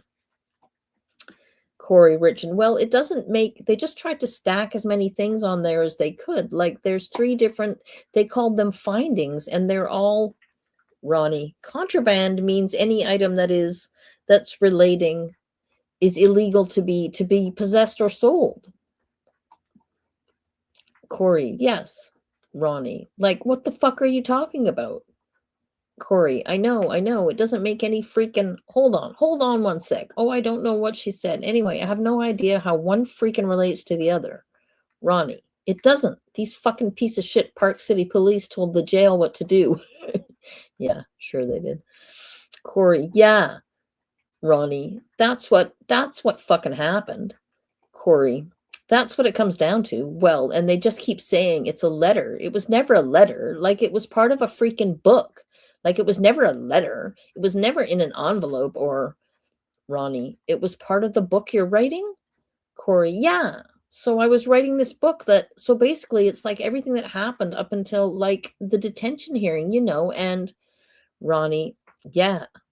Kouri, then at the detention hearing, I actually get out of jail. So it's like a fiction mystery kind of book, Who else would believe her but her brother? Kouri. So anyway, at the detention hearing, I actually get out and I'm on this mission to go to Mexico to like find these pills. And like, I like called Dad up, and I'm like, Dad, you've got to come with me to do this. Like, it's this whole fiction mystery book. And so like, obviously it's not real. Like when my dad has been dead for 2 years, like Ronnie, yeah. Kouri, so me and Dad go to Mexico. I mean, it's like this really long, like 60-something page book. And Ronnie, oh shit, yeah. Kouri, me and Dad go to Mexico and we go to the ranch that Eric stayed at. And then we find out that there's human trafficking. And then Dad is trying to like find out like who sold it to him. And it was the guy in the kitchen. And then we were like, oh my gosh, we got it. We recorded it. Like, Ronnie, this is how ridiculous this thing is. I'm not kidding. So then Dad's like, oh, it's the guy from the kitchen. Like, he just sold me some. And I was like, oh my God, there's human trafficking here. We got to go. Oh my God. Sorry, this is exhausting. Jesus. What is she even on about? Let me just check what's going on over here. Gem in the mud, give yourself the grace to be human, to heal. It's an inside job, as is said, and entirely true. I found studying the work of Carl Jung to be an integral part of transformation. Yeah, the shadow work. I was just talking about Carl Jung the other day and saying, whatever happened to Carl Jung? Nobody's into Carl Jung anymore and all the archetypes. Nobody talks about Carl Jung anymore, but there you are talking about Carl Jung.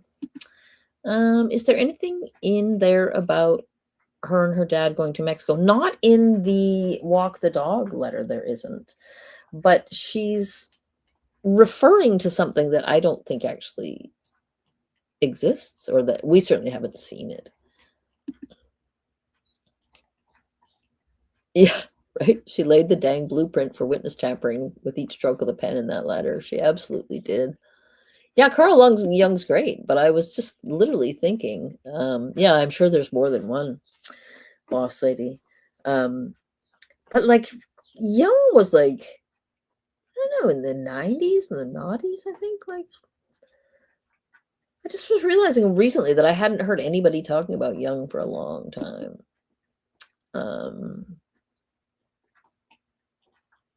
Yeah, I mean, it's all silly, but I think you would like the poetry of Mary Oliver. That sounds really familiar to me, Mary. Gem in the Mud also loves Jung. Had a Jungian therapist. I'm a therapist myself. Would you believe it? I would believe it. I would believe it, Gem. You seem like a real sweetie pie. You're also a cellist. She's a cellist, friends, and she plays a stand-up bass.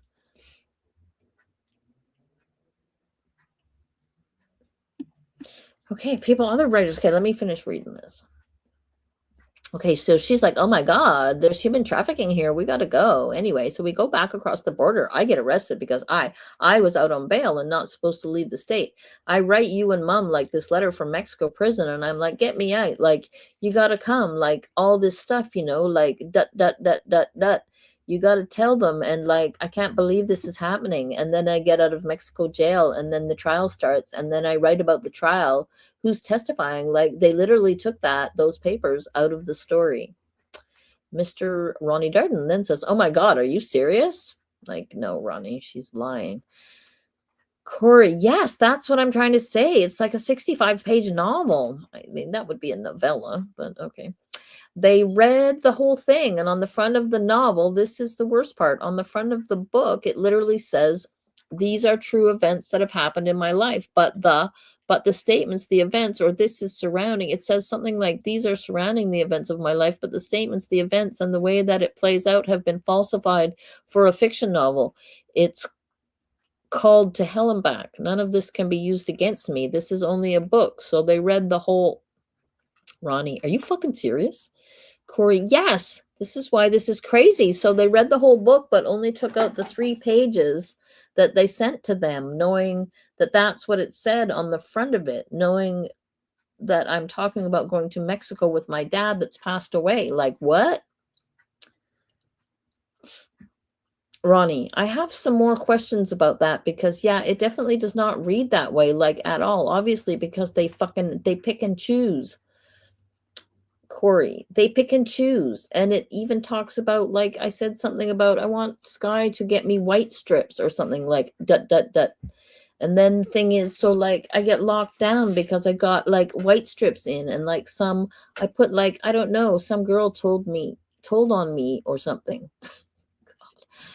Like I write this whole thing and then it talks about like the media stuff, and I'm like, oh my gosh, now I'm in Mexico prison, like the media is going to go crazy. Like, so like some of it is like, so a lot of like the first 6 chapters were all like true, what, like everything that's played out, you know. And then Ronnie, yeah, Kouri, the last of it is kind of all altered, and like I said, some of it's true, some of it's not. Like, it's, you know, it's a book, it's a fiction book, like. And then I said something like, the media is going to go crazy, like you have to tell, I don't remember who I said, somebody about doing like media, and like Inaudible had posted it, like this picture of the kids. So I was like, you posted that? Like, this is crazy. Like, get me out of prison, blah, blah, blah. It is this long, long thing. And that's what they nitpicked. Ronnie, do you have like all the other pages? Kouri, yeah. Ronnie, does Sky know this? Kouri, yeah, I told her. I gave it to her. Ronnie, oh my God. Kouri, I know, I gave it to her and I showed her the rest. I showed her the front of it, and it was all in my Sky folder because I didn't know how much I can say. Like, I don't, because it's all just, some of it's true, some of it's not, some of it's alters. Like, it's just, I didn't know what I can and can't say, like in this book, you know. So obviously, so basically what she's saying is that she was hiding this thing in her folder of stuff that was supposed to go to, yeah, like, was supposed to go to Penny. So she's to Sky. So she's literally admitting that she was hiding it amongst her privileged stuff because she didn't want to get in trouble for it. So, I mean, that tells me something right there. She has a master's degree. Yeah, I know, I agree, Michelle. But then think of Dr. John and his PhD, and then think of his bio from his website. Did you see the video that I did on his bio? Because my God, the writing is like that of a promising, 10 or 11-year-old. Like me with a soup plate. I don't know what that means. That's too hard for me to understand. Oh God, like. Yeah, it is hard, right? Jem, you seem like you're amazing. God, she's doing a master's, ladies and gentlemen, in the midst of all this craziness. Sarah Boone's writing made me crazy too, but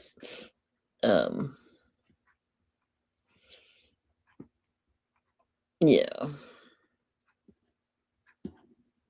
Okay, Ronnie, yeah. Kouri, it's fiction. If I'm in a Mexico prison and we're already going to trial and he says Ronnie, and Dad's alive, like Kouri Richins, Dad's, yeah. And I have like all of the pages like bent, like, so they go together, like it's very clear. Ronnie, Kouri, like that these pages go like this is together, and on the front of it says like the title, the characters, like, because I didn't change, on the front of it I had like your name's Vinny. I don't know why, but I have like all the characters and then what their names are going to be changed to. But like when I'm writing it, it's like confusing to think like, okay, wait, who was Stella? Who was, Ronnie? Oh yeah. Miss Kouri, who was, so I use all of them and then go back and change them to the names that are on the front of the freaking book. And it even says like the title, these are the chapters, these are the characters. Ronnie Darden, are you fucking serious? Kouri, nothing on this can be used against me. Like, this is all a mystery fiction book. It's all inaudible, which makes sense because the girls said they had checked my cell like 6 times. And one of the times they spent like 2 hours. And I was like, so they were reading through the whole book. Ronnie, yeah, they knew what the hell they had. Kouri, yeah, Ronnie, they knew that it was a fucking bullshit book. Kouri, yeah, Ronnie. And they're like, oh, no, this looks like it could be decrim. Kouri, this looks good. Yeah, decriminating. I think he means incriminating. Kouri, yeah, Mr. Ronnie, yeah. Let's see this one. Oh, my fucking God. Mr. Kouri Richins, Ms. Kouri Richins. I know, that's why I'm telling you this is insane. There was never a letter. There was never a letter in a book, in an envelope. There was this was never a letter. Like, what the fuck are you talking about? Ronnie, does Mom know about this? Kouri, yeah, I told her, but she was like halfway listening. And I'm like, Mom, I'm trying to. Ronnie, when did you tell her? Kouri, a couple days ago. Oh no, the first day. I think it was the first day when I got locked down. Ronnie, well, she clearly was not listening because she has not told me that. She wasn't listening to you at all. Kouri, I didn't think she was. And I'm like, Mom, are you hearing what I'm saying? And she's like, yeah. So anyway, I'm like, oh, my hell. So I was like, okay. So I don't know if she told DJ. I didn't know if she told you. I didn't know. But Sky has the freaking book. So Sky left after this, right?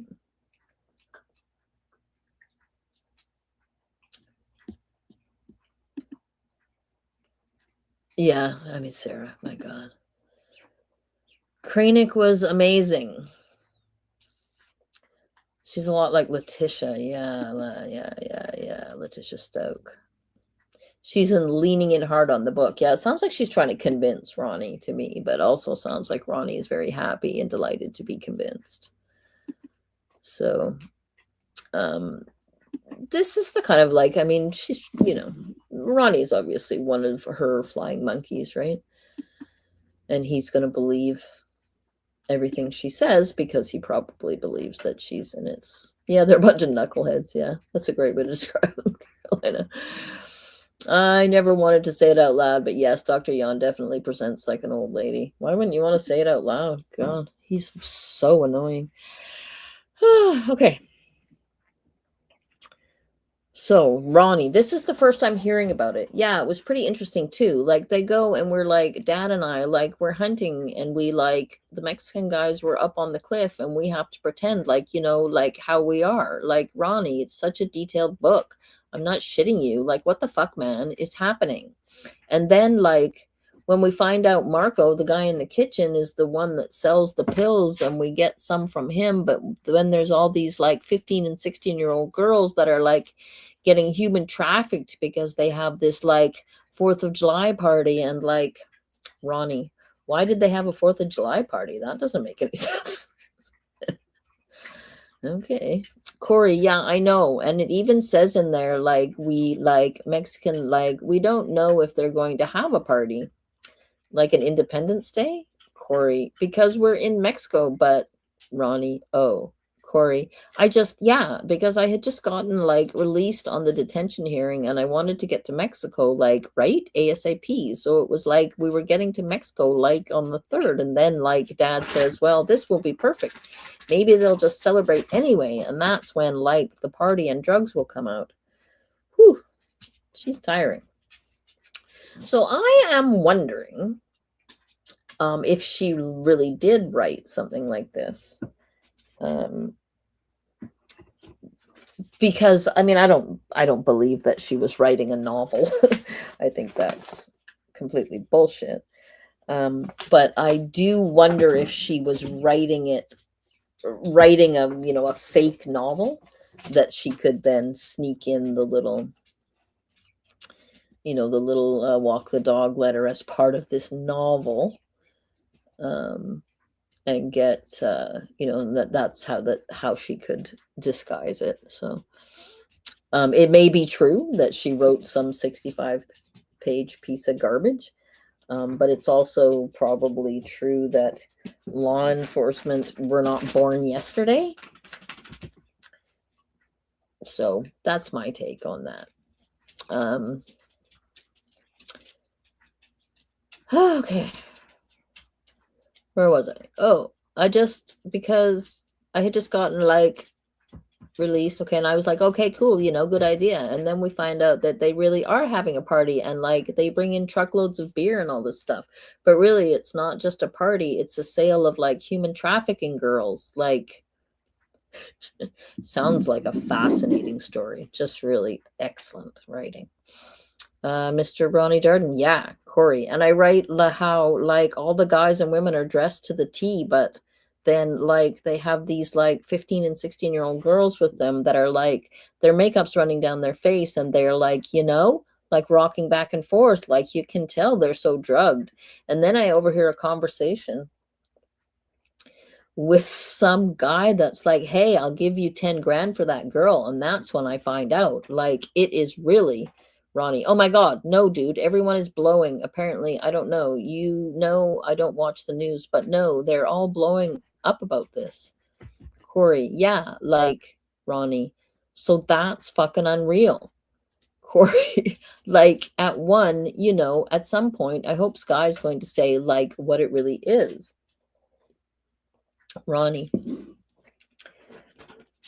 I'm sure that she will. I don't think that anybody knew. Like Mom told me this as I was going in to do, I was a little busy and I was like blowing up. And then I get a call from a reporter and I was like, I don't know what the fuck you're talking about. Like I was pretty damn pissy with them because like instantly asked inaudible, I was like, how the fuck do you even know about this? And she was like, well, they're talking about this and this. And I was like, what are you talking about, dude? I don't know what you're talking about. Like I got pretty shitty with them. Kouri. Ronnie.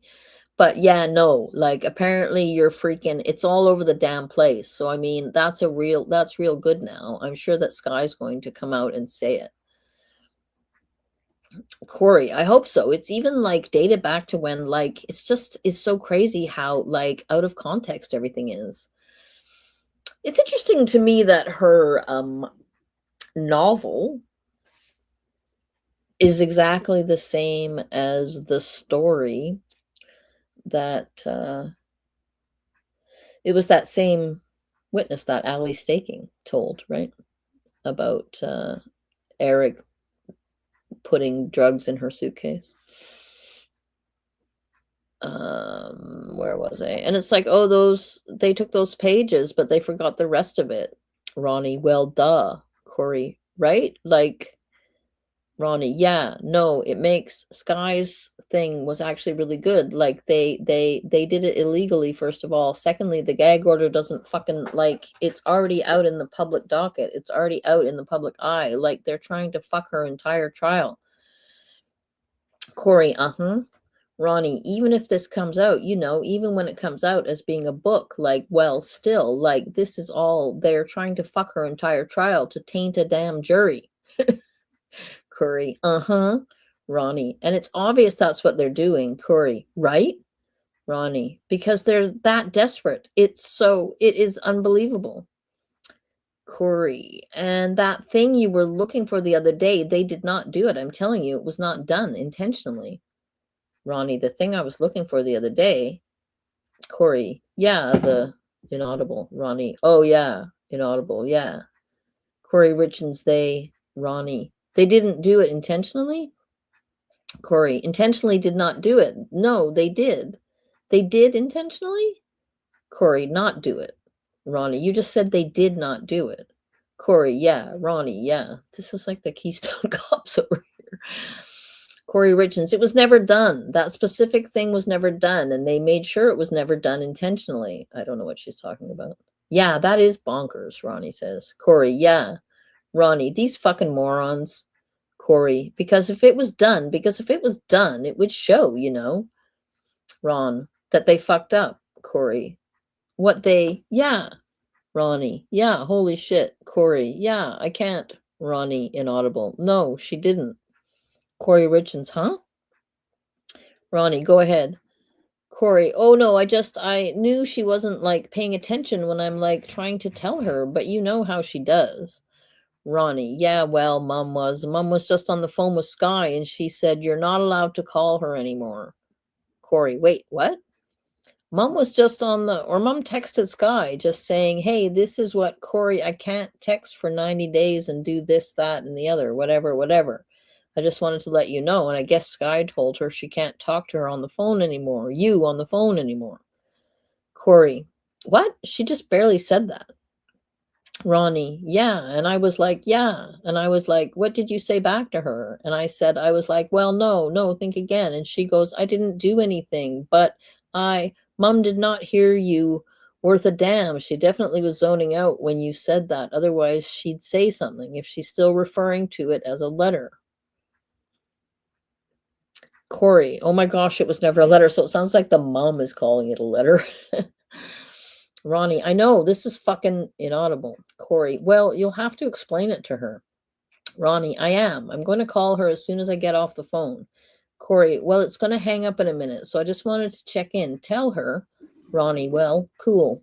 Kouri, so don't freak out at Sky.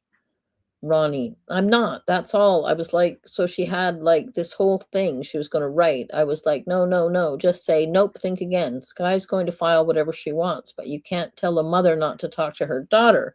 Who else is she going to talk to all day? Kouri, yeah, I get it. But all right, well, you can give Mom a call. I'll let you go. Ronnie, okay, I'm going to call her right now. Jesus. Ms. Kouri Richins, okay, love you, bye. Ronnie Darden, love you, bye. Love you, bye. Yeah. So, I think that is, well, let me just look. What have I got? We looked at that. We looked at that. So I have, this is this great website called crimetimelines.com. And they have loads and loads of, well, if you go to their homepage, case files for missing and endangered, so current and upcoming trials. So they have like all these various people they have timelines of the whole situation, and then whatever documents are available, they have. So on Kouri's page, they have the case file, and the timeline. And then if you go further down, they have the whole timeline of the case and Kouri and Eric's relationship. And then they have the case records, and then they have a trial timeline. They haven't got it all up yet. It's only the first couple of days, but it literally goes like almost minute by minute, right? 8:38 a.m., 8:40 a.m., 8:43 a.m. It takes you through the whole thing. So, what time is it? Where am I? My brain is failing me. Oh, it's 6:20. Well, I think maybe I'm done. That's over 2 hours I've been blabbing. Let me look through and that's okay. I'll go through these. Shout out if there's anything you particularly want to see. So we got there's the prenup, the crime scene body cam transcript, Detective Woody interview transcript. Hey, Suma, are you here somewhere? Hi, Suma. Hi. I was just telling people how I was on your channel all week. Yeah, I don't know what's going on. How would you answer your poll? Oh, where is my poll? I forgot all about it. Let me go back and look at it again. Sorry. Spacing out. Where is it? Whoa. Will she be found guilty? Yes. I think that she will be found guilty. I mean, I understand. Hi, Zuma. I understand that Casey Anthony happened. And I understand that not everybody is going to experience Carmen the way that we did. But I just think that I don't know. I just think that there's so much evidence, and it's so clear the lengths that she was willing to go to get the things that she wanted, like what she did to her friend Chelsea. I think that's just hugely, hugely damning, right? That this person that she has been putting on this show of being best friends with for like decades, and that she was willing to steal her life savings from her. And, I mean, if you ask Kouri, I'm sure she would say, well, if she hadn't been arrested for, falsely accused of murdering Eric, then she would have been able to figure all that out and pay the mortgage or whatever, and none of that ever would have happened to Chelsea. So my guess is that she would blame the fact that she was arrested for the fact that Chelsea got kicked out of her house. But the fact that she was even willing to take that chance, to me, says everything. Yeah, that's how I feel, right? It's hard to have faith that the right thing is going to happen when you see things like Casey Anthony, because the website is called crimetimelines.com, and it is a treasure trove of case files and cold cases and missing persons and all the files that are available and all that stuff. Beth says, I think the fact that Eric didn't have her in the will speaks from the grave. Well, I thank you, Little Whiskers. Thank you guys for coming and listening to me going on. I super appreciate it. I think she's going to be convicted. I just don't see how it can be otherwise. And I do think that was it Lawyer Lee? I was listening to various people yesterday after the defense declined to put on a case.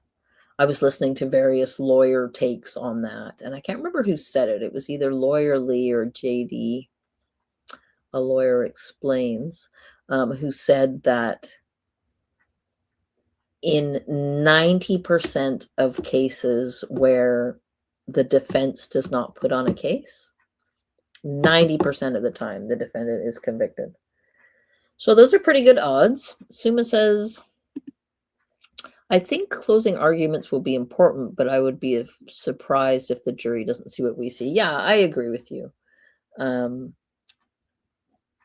I think it's already very obvious, but I also think that I really hope that it's Bloodworth that is going to do the closing argument.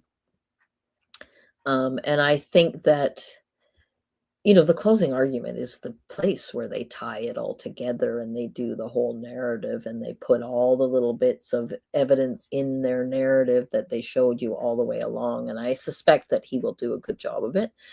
I'm a Bloodworth stan. I thought he did a good job. I thought he was very measured and showed a lot of self-control in the face of an insulting and demeaning and nasty and just chronically unprepared defense. That he showed a lot of composure, which is, what you're supposed to do in court. It would have been nice if defense had done the same thing. But for instance, when the defense tried to get the judge to admonish the prosecution for making faces at the jury, was just sort of beyond the pale in terms of the way that you treat your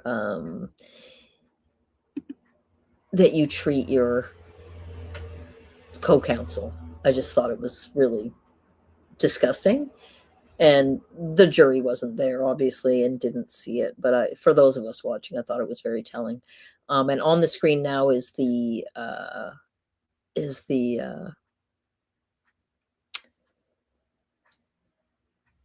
YouTube. Oh, do they have YouTube Crime Timelines has a YouTube channel? Is that what I'm getting here?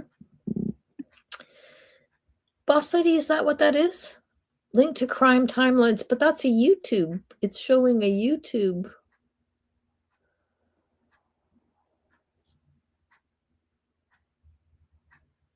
Anyway, sorry, I'm confused. I'm confused, Boss Lady. Because it's got YouTube in the title. How can it be? They're just crimetimelines.com is the link to the website, and then there's various links to all these various different cases. Yeah. So anyway, I'm running out of steam. I feel like I did all that reading aloud and now my throat's getting a little tired. And I've been going for a couple hours, so I think I'm gonna call it a day. But so I have tomorrow. Oh, what is Sigma saying about O'Driscoll here? If you got stuff you want to say about the case, say it now, and I will post all your opinions up here because I want to hear people's opinions. So, it became very clear through Nestor's cross of O'Driscoll that she was really trying to get everything she needed in before the state rested. They're going to continue to try the case in their close. Yeah, I think that's true.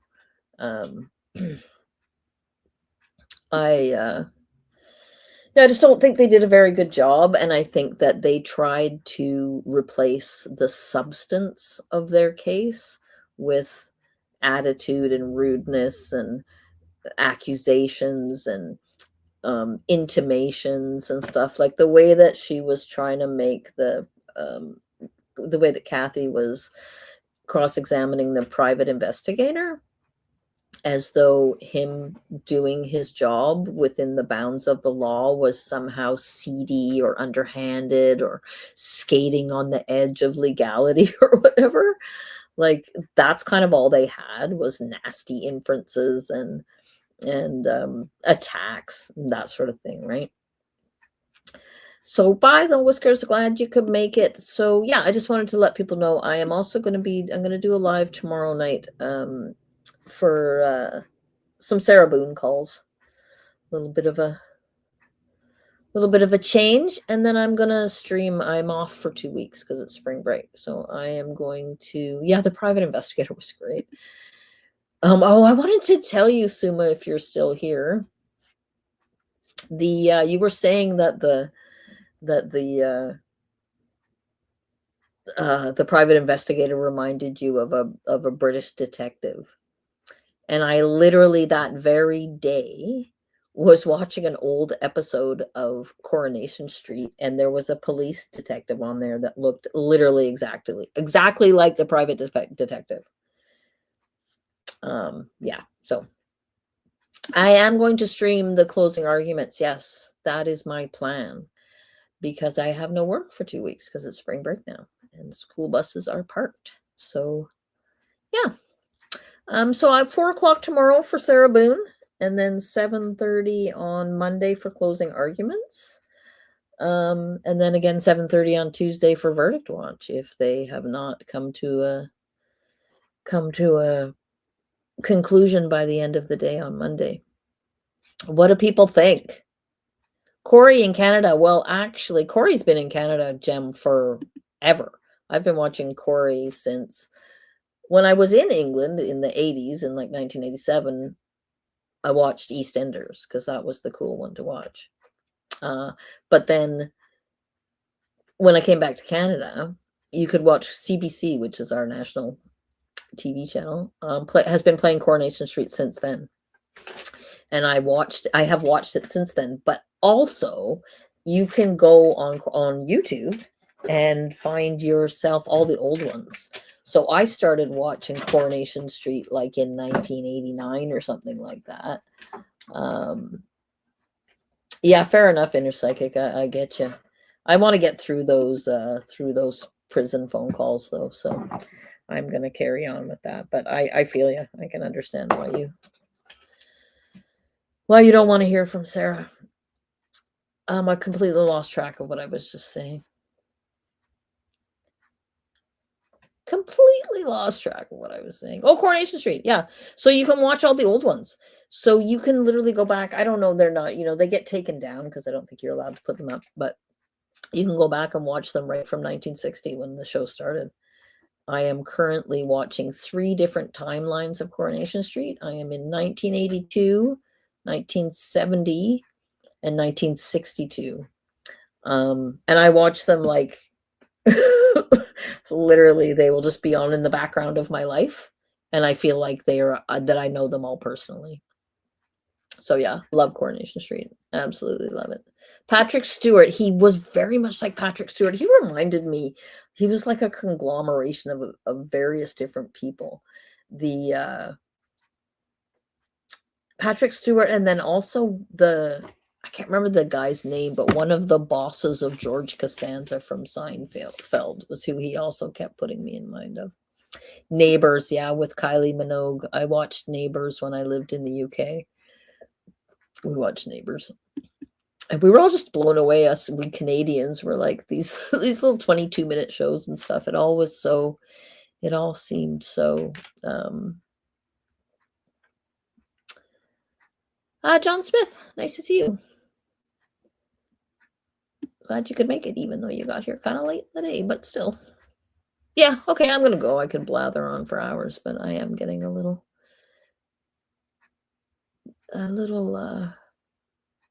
sore in my throat here. So yeah, thanks everybody. And please hit the like and subscribe. If you're not subscribed, please subscribe and hit the like on your way out. My not sure what's happened exactly, if it's just that I kind of got lucky when I started my channel that the hidden true crime thing was so big at the time. And I had a great big, I started off strong, but my views have gone down a lot since then.